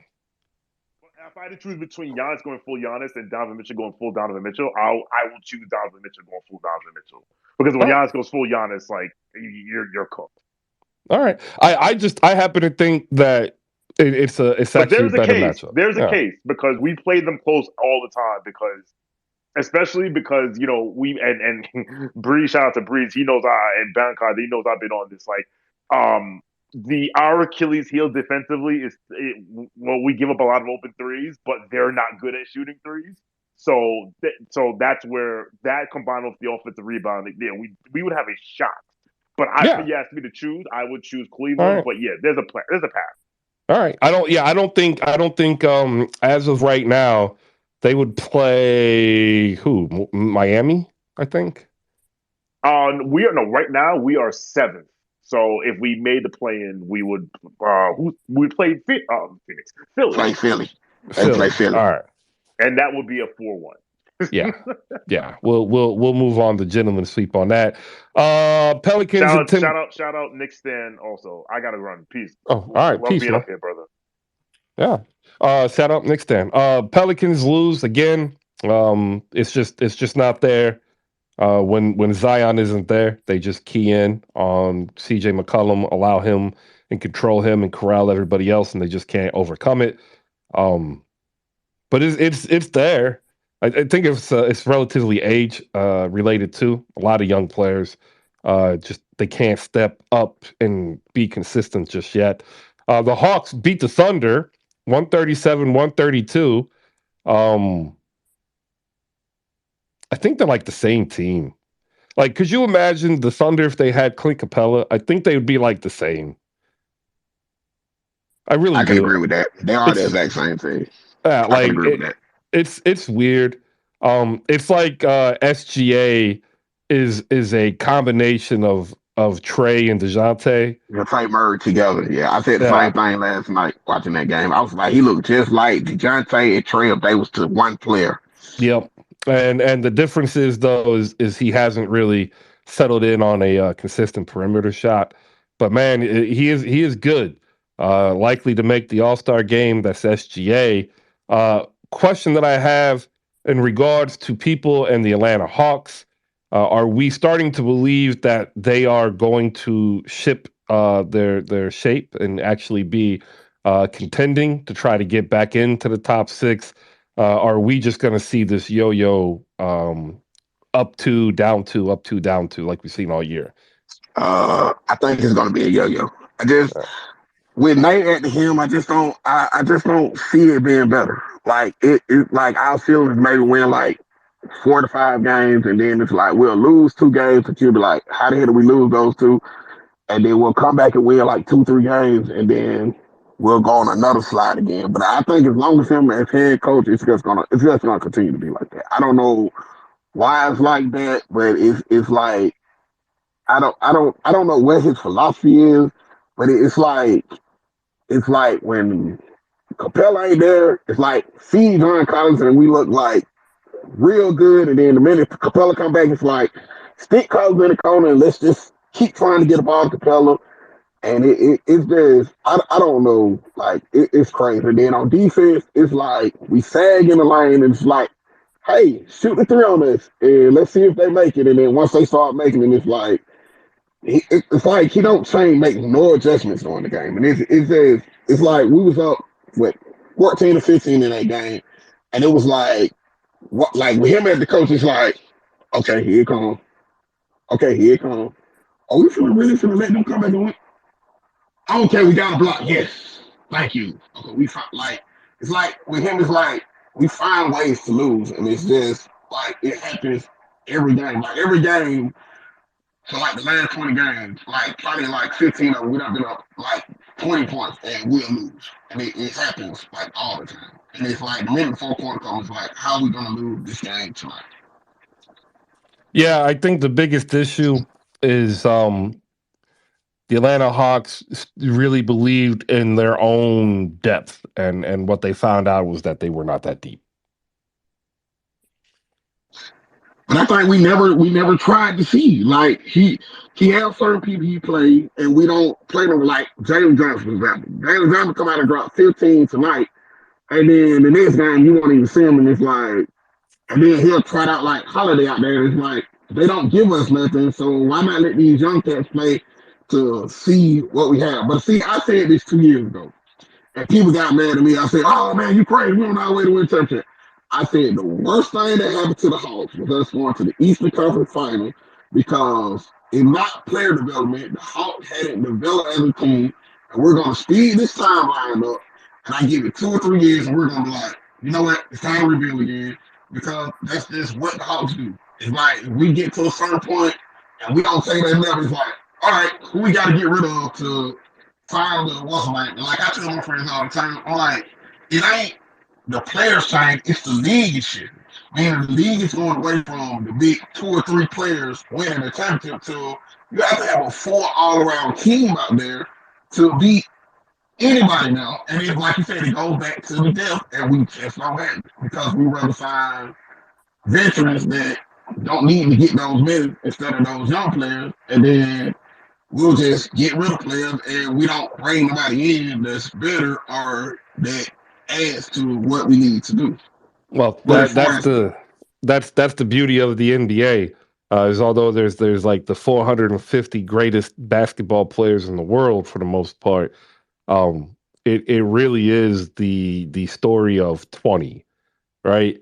You have to be usually a top 20 player to be considered single-handedly able to put your team in a position to make the playoffs, right? The idea to compete for a championship has always generally been around to get two of the top players in the league, and that gives you a higher percentage chance to make it.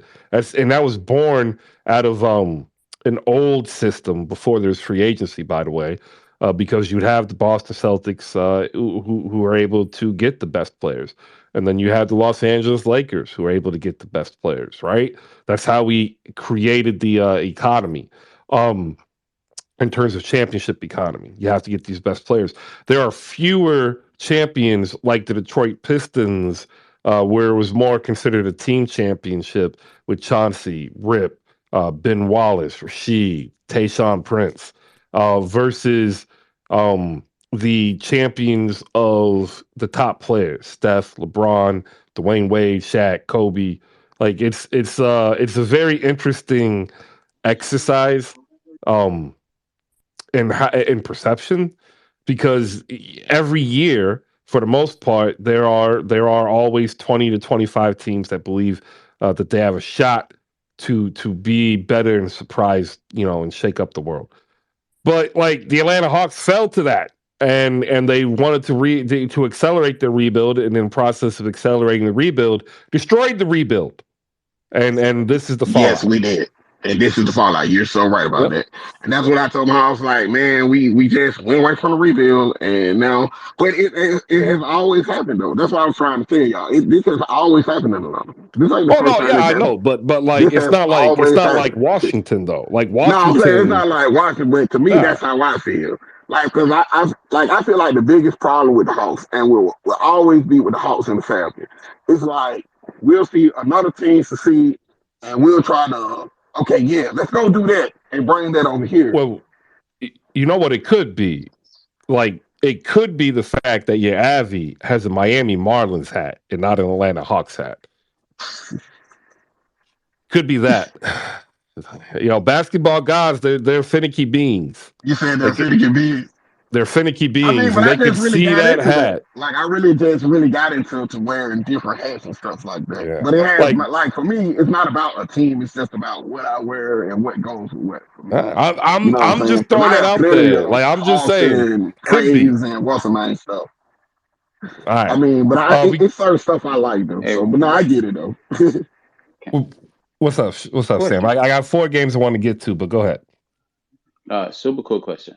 So, tougher process, Atlanta or Philly? The Philly process was interrupted when they fired Sam Hinkie. We will never know what the end result was. Like everything after that just became marketing and social engagement. The closest that I could tell you that the process would have been is what Oklahoma City's doing right now. Like Sam Hinkie wanted to come in and create a perpetual economy of capital. And he was fired because, after 2 years of 10 wins, your owner and fan base tend to go away. I have additional thoughts, but you guys show the run. All right. Next up, Warriors Grizzlies. TJ's been waiting all day to dig into some Grizzlies talk because those Grizzlies were puffing their chest when Steph Curry was out, and I kept trying to beg the Western Conference on like begging, please put these Warriors down. Why they are down? That's what you're supposed to do. They lose their best player, kick him to the curb. They lose their other best player, put him in a box, put it in that closet, get rid of it so that it never comes back. And yet the Warriors are able to stay 500 and even gain 2 games. Now they are coming back. They are being healthy. And the league is all of a sudden seeing the fact that, these Warriors are still really good.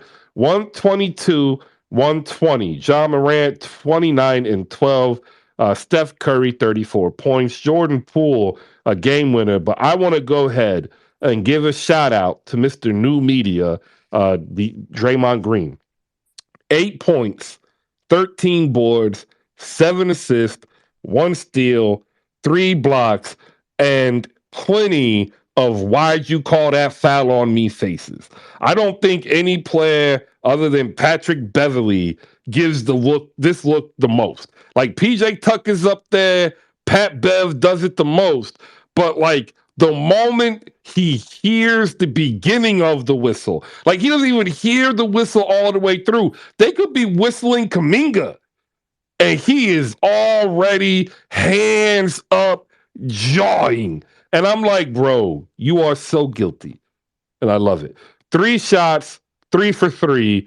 Everybody loves Draymond Green, but let Ben Simmons put a stat line out like that, and you think he's chopped liver. Jonathan Kuminga, 13 points. Klay Thompson, 24, 5 for 10 from deep. The bench, they did enough. They combined for 22 points with Dante DiVincenzo playing the role that we finally thought he would, which is the main guard off the bench who's just there to pass the ball, shoot open threes, and play tough defense. TJ, floor is yours. Good morning. Good morning, Chris. First and foremost, congratulations on the whole Amazon thing. I didn't get a chance to say that earlier. And then secondly, this was an ugly game. Period. Both sides played horrible. Although the Grizzlies did have more double-digit scores than we did, the game was just very physical. There was some flopping. There was a bunch of all that nasty stuff that goes along with quote unquote rivalries. But I will say that the Grizzlies played phenomenal for like the 3 quarters, especially in the third. I think that the size that they had with Trip Jackson, Brandon Clark, and Santi Aldama was probably the reason why they had a pretty decent lead. But I don't know what happened in the fourth quarter. I stepped into the Grizzly space, and there was a lot of talk about Zaire Williams not doing much, and then Xavier Tillman not doing much. But I was really thoroughly impressed with Steph Curry's performance, although he did some foolish stuff, throwing his mouthpiece and getting ejected because of a poor shot selection by Jordan Poole in a crunch situation. But he did correct himself and hit the game-winning shot on a failed defensive assignment. But I mean, it could have went either way. I was pretty upset about the fact that we did not use James Wiseman as a quote unquote wise guy. I think that would have been a perfect matchup to show off his improvement since being in the G League. And although he's been injured, I think he's been pretty healthy enough to get some minutes. But I thought that Klay Thompson had a pretty decent game. Draymond Green, as you mentioned, stat filler, man, but he's in the right place at the right time. I'm just happy that we're back at 500. I made a tweet, and I was being kind of like funny with it, but I think we might win 14 of the next 15 games because Steph Curry, when he shaves his head, he goes nuclear. So I'm looking forward to the next few games. We got a bunch of under 500 teams. We can make some moves. We're only a few games behind the third place Sacramento Kings. So we'll see what this team looks like. We didn't have Wiggins. He had an illness. I think it's the same type of illness he had before. They're not really disclosing that, but I'm just happy that we came out playing an ugly game and we got the victory. That's all I got. You know, the way Warriors fans are coalescing around Steph Curry's Deron Williams 2.0 look is disturbing to me. He's just a different player. Maybe it's the hair that weighs him down. I don't know. When he shaves it off, it's like it's a new clean energy. I don't know what it is. He looks like Deron Williams from NBA 2K. Oh, you gotta Can't be stop, mad Chris. at that though. Can't No, be can't be you mad at gotta that. stop, Chris. I Hey, am not wrong, Sam. Because you are it was definitely pretty wrong. clean though. He was pretty clean on the court. That type of not I don't like talking about people's hair because I'm older, but when he was spinning, he wasn't that good in Brooklyn. I hate to say it, but when he was wavy, he was putting in buckets in Utah. So I'm just gonna leave it at that. All right. I'm just Sam's over here like you can't be saying that about a man's hair. Like, yes, I can. No, You I'm know saying like you can't say that about a man's hair because like in that situation, like it's nowhere near the same situation. Like, why what do would you you? mean? No, I'm saying he looks like him. Like He's it looked no, like a nah. mini Deron Mm-mm. Williams. Oh, mini Deron Williams. That's Yeah. disrespectful to Steph Curry. What do you Deron Williams mean? on his best day ain't Steph Curry. Well, I'm Stop not it. talking about his play. I'm talking about the haircut with the beard. Nah, no. Deron, I ain't even go into it with you. By the You know way, what? I love Deron you, bro. Williams I'm is just gonna leave cold. it I don't know alone. why we're saying Deron Williams isn't a good basketball player. Oh, Hey, I listen, know. In listen. Utah, when they Being played us, man. being cold and being a multi time champion is a completely different conversation. So we're not gonna do this right now. Just It's a keep it on team going. game. It's a team game, Sam. Hey, Deron listen. Williams tried hard, okay? He did. He definitely tried hard for the fight in the lineup. He tried hard. Shout I'm out the not fight in the faulting him. line. That was delayed. How is Illinois this year? That's a good question. Ah man, like we don't need to talk about it right now. I don't want to be in recorded spaces when I'm talking about the fight in the Remember lineup. when they were good? You know what, Chris? Can you not like disrupt my morning? I'm not trying to disrupt your morning. I'm trying to have a nostalgic moment. Like I remember I the mean, I fighting in remember when lineup they being were top good. 25. Hey, You low remember key, Luther Head, D Brown was a little bit D better Brown now. than Williams. Though. Yeah. In the Yeah. fight in the lineup, he definitely was in that stretch. And Luther Head was right behind him. It was a three-headed monster. They was out there doing their thing. People are over here like, who are you talking about? What are Like, you talking about? It's y'all don't disrespectful. know. Like this was the heyday of college basketball in Illinois. Yeah, we working on it though. But it's gonna be cool. God All bless right. us all the time. Anybody else want to hop up here with the Memphis Grizzlies Golden State Warriors? 30 and Dubs is down below. You know, he's a Warriors fan. He said something. It already kind of zipped past. Anybody else? No. Yeah. Yeah, it wasn't that good of a game. I mean, it was, but it wasn't. You know what I'm saying? Well, I really like if Jada Wakanen was here, he would be like, "This is exactly why I don't want Taylor Jenkins as my head coach." So Yeah, that that last one was that last timeout play. Like, I don't know why you send 3 or 4 people to Clay Thompson. I know he was shooting shots and stuff, but you're not even protecting the basket. And JP just slips to the basket for an so easy shot. so you want to know what it was? Is I think it was a delayed trap, and the trap man didn't fall back. Like 3 people, like somebody missed an assignment. I don't know. That's the part that I Well, was confused about. no. You run the action like it's 3 people, and then the trap man goes back down to the block to cut off the pass to the basket. Got it. Yeah, it's that is AAU ball stuff. That's why Jada Wakanen gets mad at Taylor Jenkins, because that wasn't Taylor Jenkins. That was the players that probably drew that up, put it in practice. It's like we should try this, coach. Oops. It was a wild game, y'all. If you didn't see it, like the reaction from Dante DiVincenzo when Jordan Poole made that, like it was like, please let this be over. They didn't. Nobody wanted overtime. Not even the Grizzlies players wanted overtime. They were all like, we want showers and we want a peanut butter and jelly. Yeah, we had no business winning that game. None at all. The Trailblazers won. They are now 2 games, and I'm telling you, like this West is just jumbled up. They beat the Utah Jazz, pushing the Utah Jazz 1 game below 500 at 25 and 26. The Blazers are 2 games under 500, 23 and 25. In fact, if you look at the Western Conference, from the New Orleans Pelicans all the way down to the Los Angeles Lakers, only 3 games separate them. That means that you have In essence, 10 teams playing for 7 spots. It's going to be wild going to the trade deadline and then to the rest of the year. Breeze has popped back up here. We're going to go to Breeze before we go to the next game. Breeze, what's up, man? Yeah, could you tell Memphis stop wasting our time? Is it possible for you to send a message over there to Memphis, whoever represents over there, stop wasting our time? If you're gonna do all this hot talking, and every time you see Golden State, you're gonna find a way to fumble the bag. Stop having them close up for you to do the Antonio Brown dance pregame. All right, that's reserved for getting dubs. Right? Put that shit on. There you go. Look, I never discount when a Knicks fan tells you to be serious. Like their owner forces them to listen to his music. You didn't know that?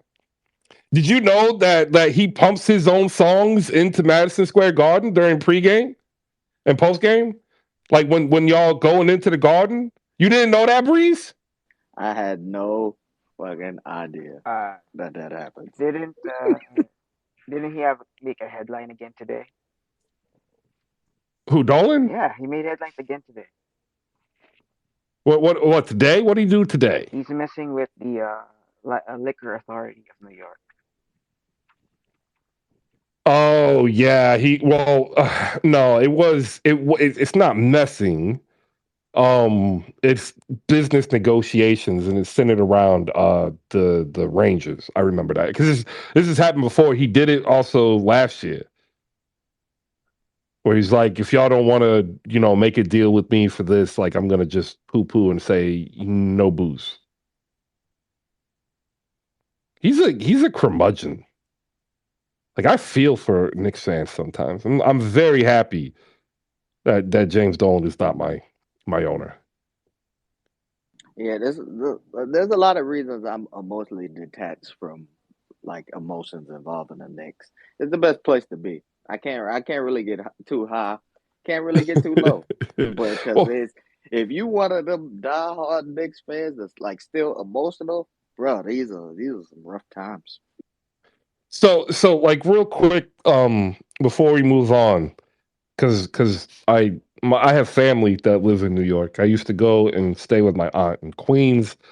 She had 5 kids. We slept head to toe. Um,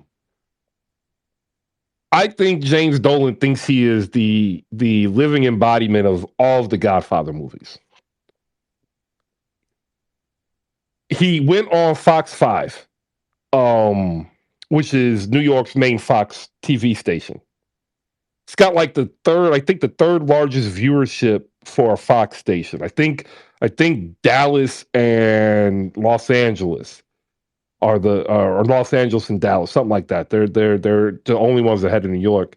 And he is wearing a probably, $20 t-shirt covered with like a $10,000 blazer and a $50,000 purple scarf.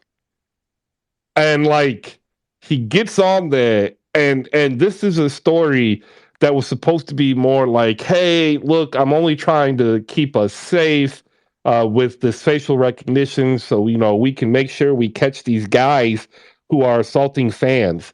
And instead, he goes up there and like people say you are so sensitive, you shouldn't defend yourself. Like it's something like out of The Godfather. It's only business. And then like he gets asked the question along the lines of like, what business would it be for you to need to see the face and have a computer recognize all of these people?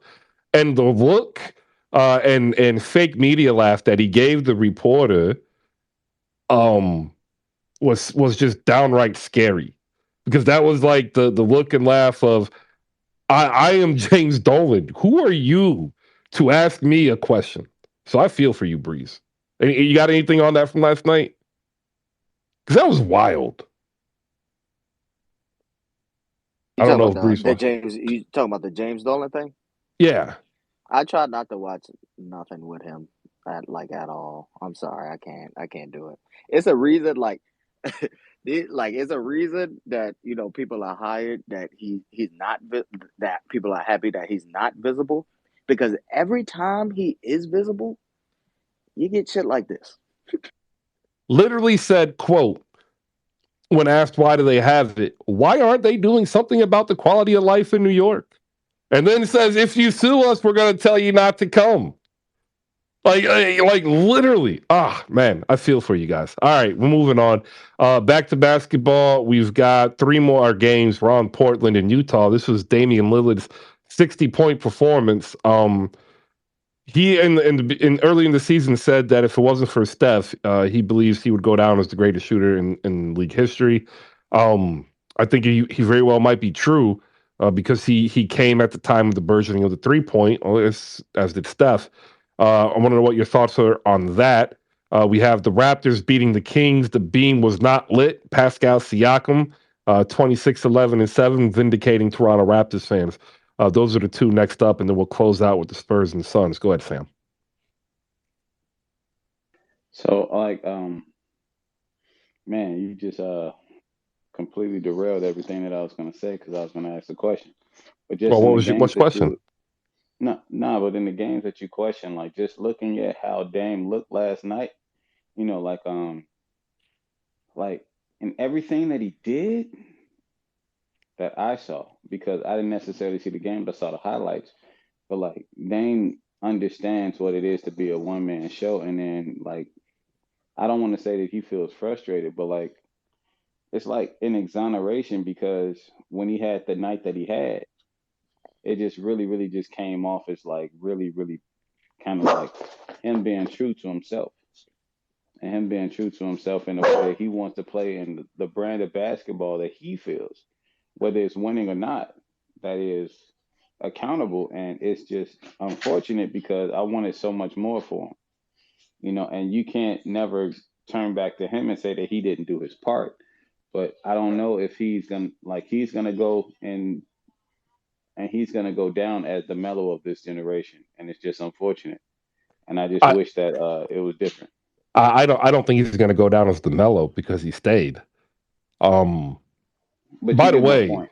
You yeah, get my oh point. yeah, without the championship, um, phenomenal January. 34 points, 8 assists, 4 boards, and a steal. 50% from the floor, 37 from deep, 90% from the line. Just an outstanding. He's probably going to be player of the month for the Western Conference at the end of this month. The only player that I think can challenge him this month is SGA in Oklahoma. But Not Kawhi. no, because Kawhi doesn't have the same numbers as Damian Lillard. Damian scoring 7 more points per game, giving you 3 more assists per game, and only getting out rebounded by 3. Like here are Dame's games. 60, 37, 24, 25, 44, 40, 36, 50, 30, 34. Kawhi ain't touching that.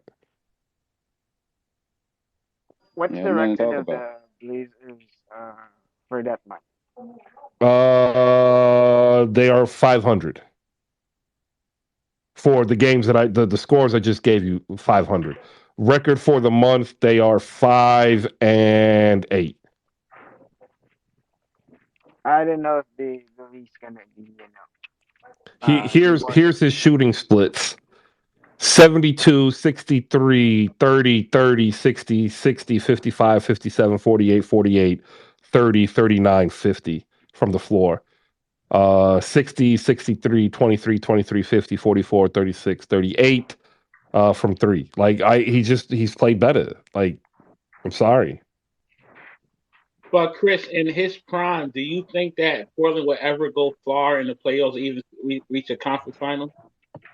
Without Steph, yes.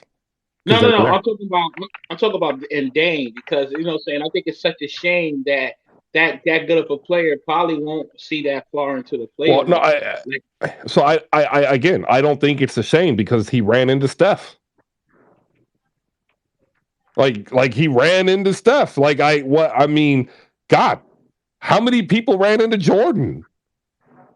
yeah, that's true. That's true. Right? Like So so Jordan's I on the roof right now because of Jordan. So I remember I argued this with some Warrior fans when it came down to argue. It was a debate about LeBron versus Steph, and it's not that hard for me because I get what the argument is for Steph, but understand that the last 20 years of the finals, it's been the San Antonio Spurs, Golden State Warriors, and LeBron James. Whether it was Cleveland, whether it was Miami, whether it was Cleveland, whether it was Los Angeles, it was LeBron James. Like Steph had Clay and Dre's entire career of championships. They Nah, added that's not pieces. technically accurate because it was What's also not Kobe technically Bryant. accurate?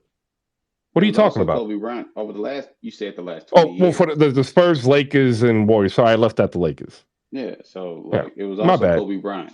Well, you can add that in there because it only helps me, right? Because it was the Lakers, and the Lakers were there. What? How many times with Kobe? 4? Multiple. Yeah, 4, right? Yeah. So you had, then you had San Antonio, and then you had LeBron James, then you had Golden State, then you had LeBron James. The outliers in there is Milwaukee and Dallas. That was your outlier. So for 20 years, it's been 3 teams and 1 dude. Damian Lillard kept running into that team with one of those dudes. Like, there's no shame in that. Like, and it wouldn't have mattered where he moved to because, like, he was still going to run into that dude. Like, hey, it happens. 30. I want to make sure just 30 can get some words in here. He doesn't come up all the time. 30, what's up? Not much, Chris. You kind of touched on points already, but I just want to tell you congratulations. Thank you. And Dame would be revered in Portland, but I don't know how the NBA community or writers how are they gonna vote him into the basketball Hall of Fame? Is he gonna make it the first year or the second year? That's the only question we have to wait and see. That's a great question. I would say that there are a couple of players who, if they get in, who are retired now, and if they get in, like on their first, ballot, I think he gets in on his first or second.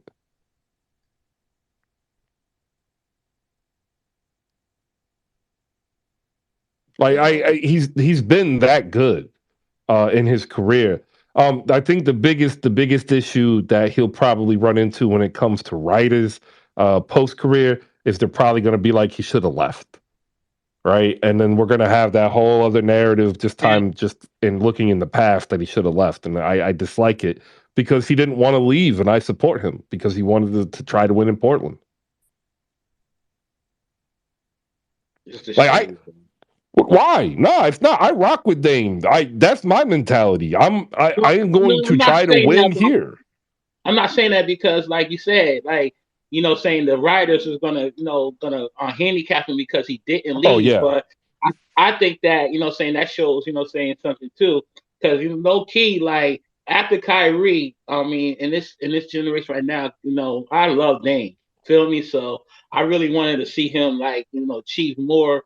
But I don't think he's gonna do it in Portland. But that's why I say it's a shame.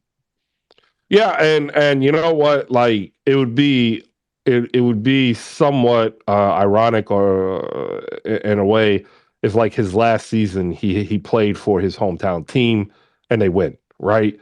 Because then that'll make it worse because then everybody said, "Oh, you should have left a long time ago." All right, Raptors Kings 113-95. Pascal Siakam 26-11 and 7. There is a lot of talk in Kings Nation about our Cowbell Kingdom about Domantas Sabonis and the MVP. He's not gonna get it. I don't know if he finishes in the top 5, but I will say that he has an MVP worthy season this year. And I think that if you have yet to watch him in Sacramento, you're probably missing out on some of the best front court basketball that's been being played. Likewise with Nikola Vucevic in Chicago. A lot of people discount these two because of who they are, their names, and where they're from. And I'm telling you now, both of these players are worth watching. But last night, bad game. 9 points, 8 boards, 9 turnovers.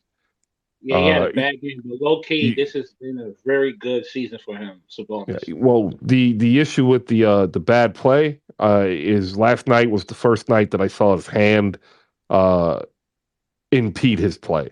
So if you don't remember, he suffered an avulsion fracture in his wrist. If he were to get surgery, he would miss too much time. So they're putting a brace on. He's playing through pain, and they're doing a physical therapy managing type style to keep him able to play. But last night was the first time I saw his hand really bother him. And it was because Toronto was able to just keep slapping the hand over and over again. OG Anunoby had 2 of those steals on him. Fred VanVleet stuck another steal, and Pascal Siakam stole from him twice as well. Uh, Chris Boucher getting some run, having his monthly game of notoriety. 16 points, 7 for 11, 2 for 4 from deep. Precious Achua also decided to actually be good on offense, 9 for 12 off the bench. That was the difference, the bench. Keegan Murray, I said this yesterday, and some people were like shocked. Uh, I'm not saying he will, but I like I said in the beginning of the season, the only player that I see that had a chance to win the Rookie of the Year outside of Paolo was Keegan Murray. He has shot more than 50% from deep since the beginning of the year. He was 6 for 10 last night, 15 points. And I tell you, he's going to be around the league for a very long time. So get used to it. All right, there you go. KP, the executive hater, is up here. KP, go ahead. And then we're going to move on to the final game, the Spurs versus the Lakers.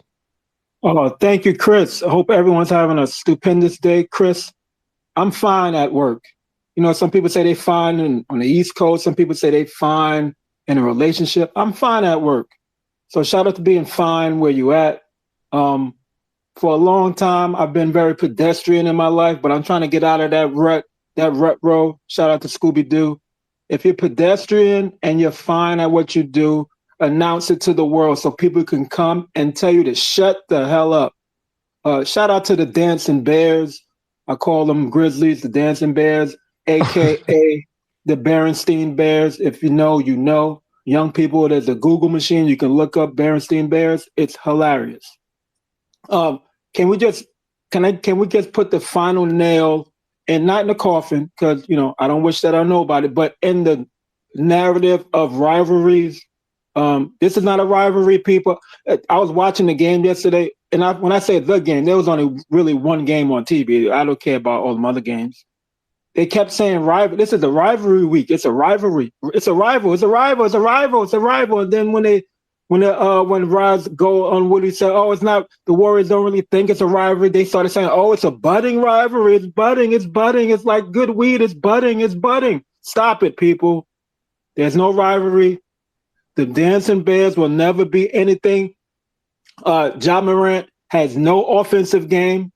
He does 2 things very consistently: carries the ball, goes to the hole, look for a floater, and look for a foul. That's all he does. He has no offensive game. People, stop hyping up this variant of Derrick Rose in his MVP season. He's nowhere near great. He ain't no all-star starter. I don't want to see him in a dunk contest. He don't got no real dunks. He just jumps high. That it. I've seen people jump like him in the Rucker Park in the summertime. So stop it already. And that was 15 years ago. I seen that. He ain't special. These Dancing Bears ain't special. All they do is talk and dance. Put them on America's Got Talent, and maybe they can win something there, because they ain't winning nothing in the NBA. And finally, shout out to James Gunn. I'm anticipating your announcement. Good sir, you're doing a great job. And Kevin Feige, you trash just like Ja Morant.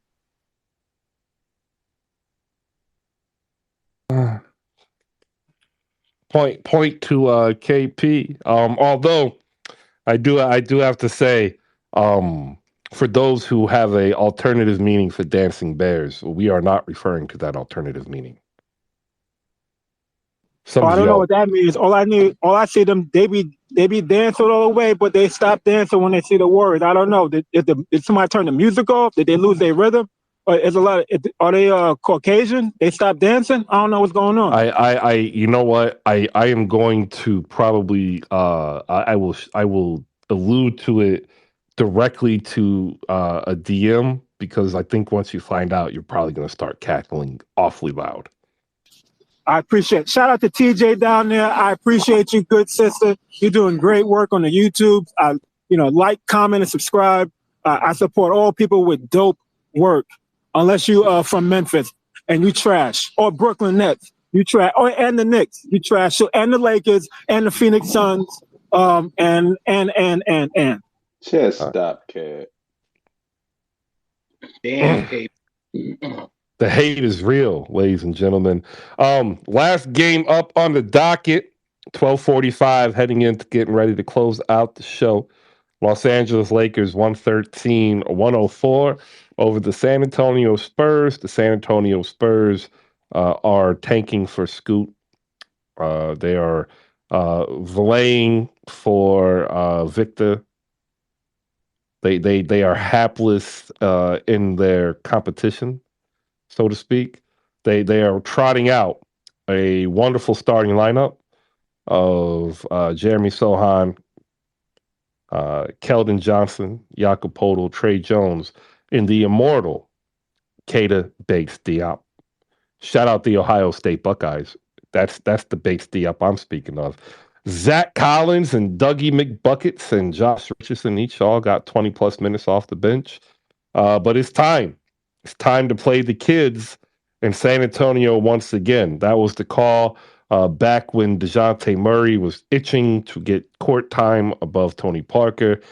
This time, it is another Ohio State alum, or at least someone who went there, Malachi Branham. He is needing some time. He got a little bit last night. He got 19 minutes. He had 11 points. He needs more. Sohan's been in the starting lineup. It is time to play the kids. It is time to open up the fire sale, and it's time to free Jakob Poeltl to the Philadelphia 76ers for PJ Tucker, Jaden Springer, and a future first-round draft pick. The Los Angeles Lakers welcomed back Anthony Davis. He came off the bench, 21 points, 12 boards, 4 blocks. LeBron James had 20 points in the victory with 11 assists and 9 rebounds. Patrick Beverley, 18 points, 6 for 12 from the line. And Rui Hachimura in his first game dropped 12, 4 for 7 from the bench. Russell Westbrook had 14 as well. Christie played 24 minutes with a whole lot of nothing, 5 points. There you go. All right, we will go to Sam Spalding, ladies and gentlemen, on the ones and twos. He's back, Sam. Are you happy? Are you feeling lucky? What are the Lakers going to do? I mean, right now, like we've always been dangerous, and I appreciate that from everything that we've put on the court. But like Rui is showing that he can give us what we needed, and it's another 3-and-D with a big body, So right now I'm just kind of like I'm a little apprehensive, and the only reason I'm apprehensive is because it's just hinging on Anthony Davis. I know he started out the season incredibly hot, and he was insane. And like yesterday, he came back with 21 and 12, and he showed us like he's back to being his healthy self. If he stays healthy, I dread any team that sees us in the first round of the playoffs. And we got some making up to do, But again, it's before the All Star break, so we got a little bit of time. So I'm feeling optimistic, and I'm feeling a little bit of proud and seeing the product that the Lakers put out yesterday, even though it was against the kids when it comes down to San Antonio. Like it felt good to get a good win. It felt good to have like our, even like watching right now, like some highlights. It felt good to have like all of our horses back and all of, and everybody being healthy and representing themselves as healthy. So yeah, I don't wish us on nobody, but I'm still with my squad. I love that what you call it came back, but I do not think the Lakers is going to make it out the play-in. So I hope they get the 6.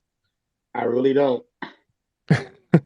Look, when you get to the play-in, all bets are off. Like I wouldn't think any team is going to make it past the I'm just saying playoffs. there's too many good teams on the in the bottom of the West that saying like I really don't think if they ain't making the sixth spot, they're not making it to the playoffs. I just don't. But see that's the thing. Like, so I respectfully disagree with you, sir, because it's before the actual All-Star break. So like, the season usually starts after the All-Star break. So since we are 3 games below 500, and we still have a whole lot of teams that we're competing with, like with the star power that we have, with the people that we have that can give you performances that they've been known to give, and also with the season that LeBron is having, the Lakers are, we're in striking distance of anybody, and you don't want to find yourself on the other side of one of them games. And I don't care who we talking to, whether it's Golden State, whether it's like Memphis, I don't care who we talking to. You don't want to find yourself on the other side of one of them games when one of these guys just had one of them games. So like I'm still with my guys. Well, Period. to argue the other point is you don't want to be in that game having to rely on Patrick Beverly, do you? I There mean, you Pat. go. I mean, I get that and I understand it, but at the same time, like, it's a whole lot of worse people in the NBA that you could have to rely on when it comes down to it. And like, in Patrick Beverly, if he gets fouled, then it also turns around like he ain't gonna miss his free throws. So like, if he get fouled going to the basket, well, I'm willing to take that. But it's just decision making. It's just us doing everything that we need to do as a Laker organization to just put ourselves in striking distance because don't nobody want to see All right. purple and green. I wonder if Rui is a move in itself, or if this is facilitating a second trade that will likely come because to keep Rui, they have to eat the $18.1 million cap hold, which kind of nullifies the entire setup of not trading the first round picks and letting Russell Westbrook's contract expire. I'm interested now because I do think this does say that the Lakers are going to make a second move. We'll probably keep an eye out on that. We got 7 minutes left in the show. We're going to give 60 seconds to Mike from the OC. Mike, That 60 many? seconds. Well, yeah, I got to get into what I'm supposed to do. Like I went over because of what y'all were doing yesterday, and I can't go over Oh my today. God. Hey, listen, Anthony Davis, let's just face it. As he goes, we go. It's just great to see that man back on the court. Is there a better talent in the league than Anthony Davis? I mean, who can do what he does offensively and defensively? He literally loves playing defense more than offense. You watch his game, blocking shots, filling the lane, getting his hand there. It's a joy to watch him play. I just wish the young man, he had a crazy shot last night, Chris, where he came down on the ankle. The man has just a terrible luck with these legs, with these ankles. Thankfully, he's okay. But listen, he's back. Rui's going to be. Listen, this dude could be the gap. This guy's got a game. This guy's got a short post game. This guy, listen, he could be very, very. He's going to be very, very helpful. So there's a certain, there's a little giddy up in our step right now, getting AD back and Rui. We'll see how it all kind of works out. It's up to Darvin. Is Darvin going to play the right guys? Is he going to make it work when Reeves comes back and also when when Lonnie Walker comes back? There's a lot of choices. Can we trust him to put the right lineups on there? None of this 3 guard bullshit. None of this too much Pat Bev. None of this too much. It's going to be interesting to see how it goes. They got a tough road trip coming up. They got the Celtics. They got the Knicks. They got the Pacers. All that stuff. But you know what? It's wide open. Those stupid Grizzlies completely freaking couldn't even play defense last night. They could have helped us out beating the Warriors, but no, they're one of the dumbest teams I've ever seen in the NBA. They are dumb. They are dumb. They are not bright. They're not going anywhere. They just don't have it. I was watching that going, what is wrong with these guys, man? It's like Mike, Dylan you Brooks sound looks like very pedestrian right now, Mike. You sounded very what? pedestrian. You They sound do. very They're pedestrian. beatable. They're beatable. I think Shannon Sharp literally ruined their season. The Shannon Sharp curse literally ruined their season. They haven't won a game on the West Coast. I don't see them going anywhere. Real Well, quick, guys. I don't think that's Shannon Sharp's fault. I think that's Ja Morant's fault. Well, whatever it was, put a hex on him. You guys probably touched on it. I don't know, real quick, Chris. Today's, listen, I'm 3 years later, it's still so fresh, still so sad. Living out here in Orange County that day, I remember everything about it. Remember the fight, just terrible. I went to the Memorial Big A, the Altobelli family. Let's not forget about the other people too, with Kobe and Gigi, the Altobellis, the Lesters. It's just fresh. It's sad. It's heartbreaking. This story was so international. NBA, Southern California, and really, Chris, very Orange County, because Kobe loved Orange County. He loved living here. Vanessa's from Orange County. She was kind of like a couple miles down from me in Huntington Beach. He was always around the mall, always around the restaurants, never had bodyguards, always just kind of doing his thing with the family. So it really hits home, and almost hits home differently for a lot of us that live in this area. And it's just still as freaking sad as the day it happened, my friend. So it's just so sad. What can we do, man? It is, and we opened up the show with all 9 names being read out. Because it is what I said. It is what Kobe would have wanted. Because he was a family man. He was a person who challenged you to be the best that you could be, not just as a basketball player, but as a human being. All right, we've got 4 minutes left. We had Mike's last take there, very wonderful and poignant take on the love shared in Orange County for all 9 who unfortunately passed away with the Calabasas helicopter crash that also claimed Kobe and Gigi. We'll go into final takes, though. We're going to go ahead and go to the person who's getting his only take because he can't kill the show when he comes in at the end. That is Bankai. Bankai, 60 seconds. Go. I mean, you want to try me? I can kill the show at any time,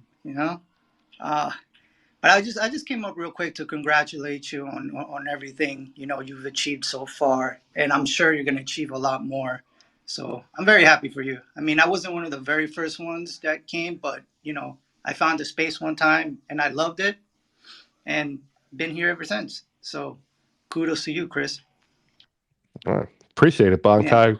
Way to not kill the show. I love Everybody that. Give Bankai a round of applause. I love that nickname. Yeah, like you're gonna have to come over and kill the show. Like you got to keep it consistent. I'm a man of habit, good or bad. I'm a man of habit. Just 60 seconds. Go.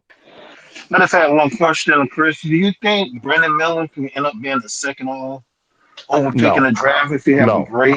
No. You think it's Scoot? No. You think Scoot is? Okay. I love what I've seen from Brandon Miller. Scoop's going up against NBA players right now in the G League, crushing it. Brandon Miller struggles against the top SEC defenders right now. His body, like maybe are we talking in 4 or 5 years? Is he the better player? Oh, that could definitely happen. But in the draft.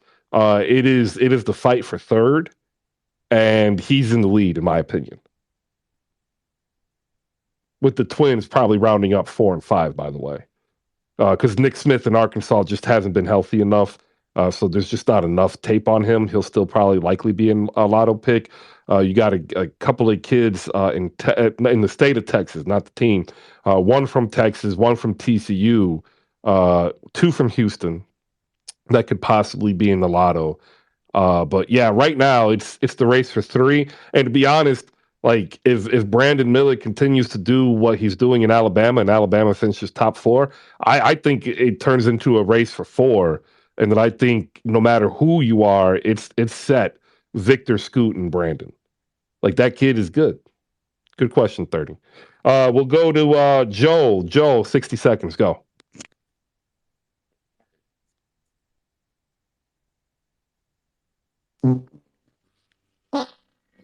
I'm here.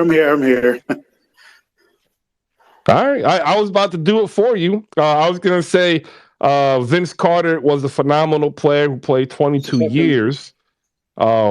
He was able to electrify us as a Toronto Raptor, as an Atlanta Hawk, as a New Jersey Net, as a Dallas Maverick. Who else did he play for? I think he played for Grizzlies. Memphis Grizzlies. Did he ever play for Phoenix? He did. Yes. Yeah. All right. So there you go.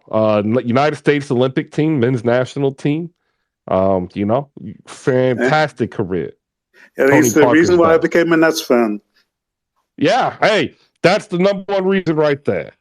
Yeah, exactly. And I just hope for a bounce back game tonight against the Pistons. We should beat them. And then looking forward to play against our friends from the other borough. So let's see how that goes. All right. We'll go to Joe. Joe, 60 seconds. I wanted to say again, congratulations on your success. I know, like saying first of all, I've been around here for about a year, and I saw saying your progression and stuff like that. So to see like you didn't saying to stick with your passion and to show that it so success. I'm really proud of you. And to say real quick, I do not mess with Facebook, so I don't do Facebook like that. I do not have a GoFundMe page after the thing. So do not, that is not me, Joseph Morris. That is not me for that GoFundMe page. So do not do that. The love and affection and the prayers y'all showed me already, that's good enough for me. I don't do the Yeah, GoFundMe.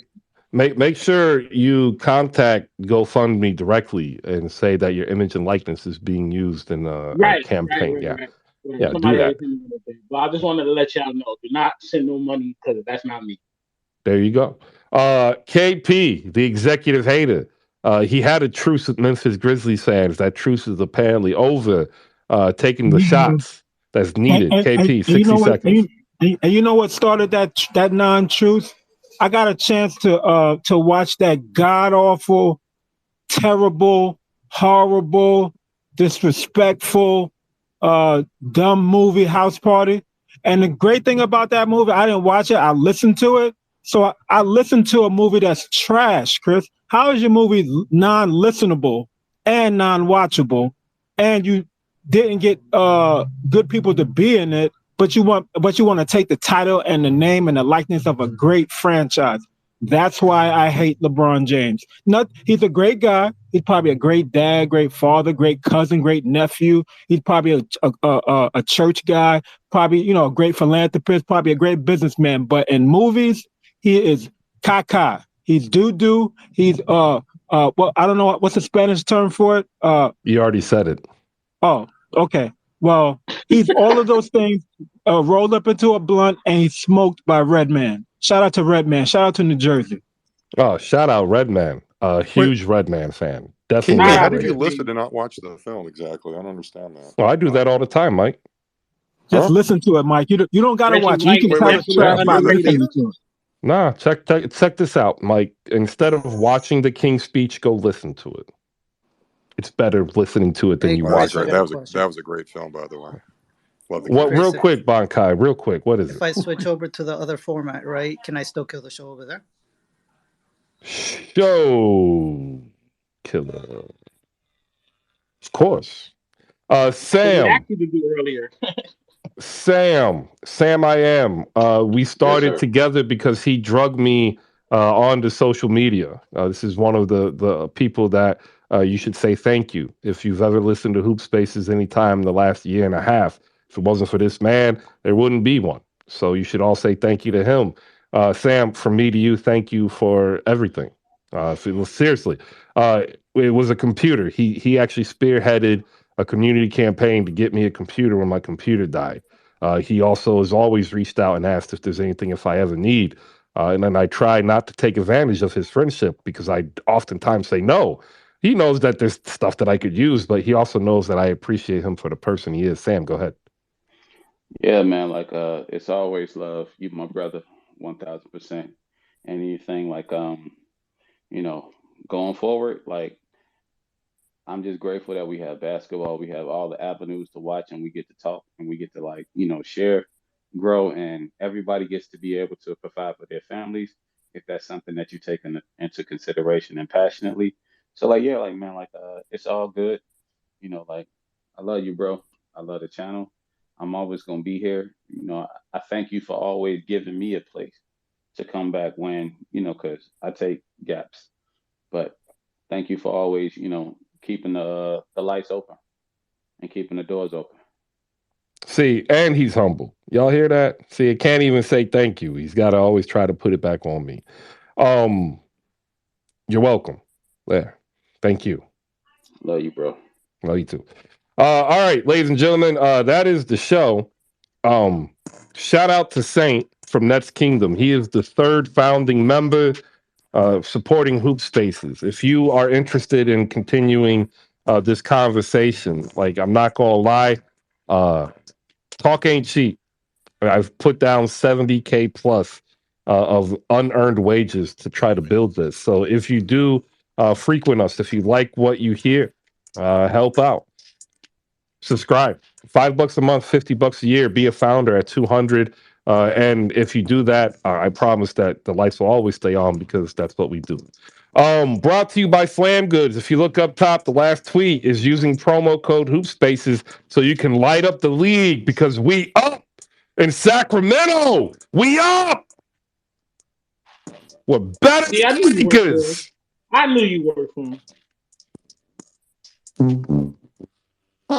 See you tomorrow, 10 a.m. Peace out.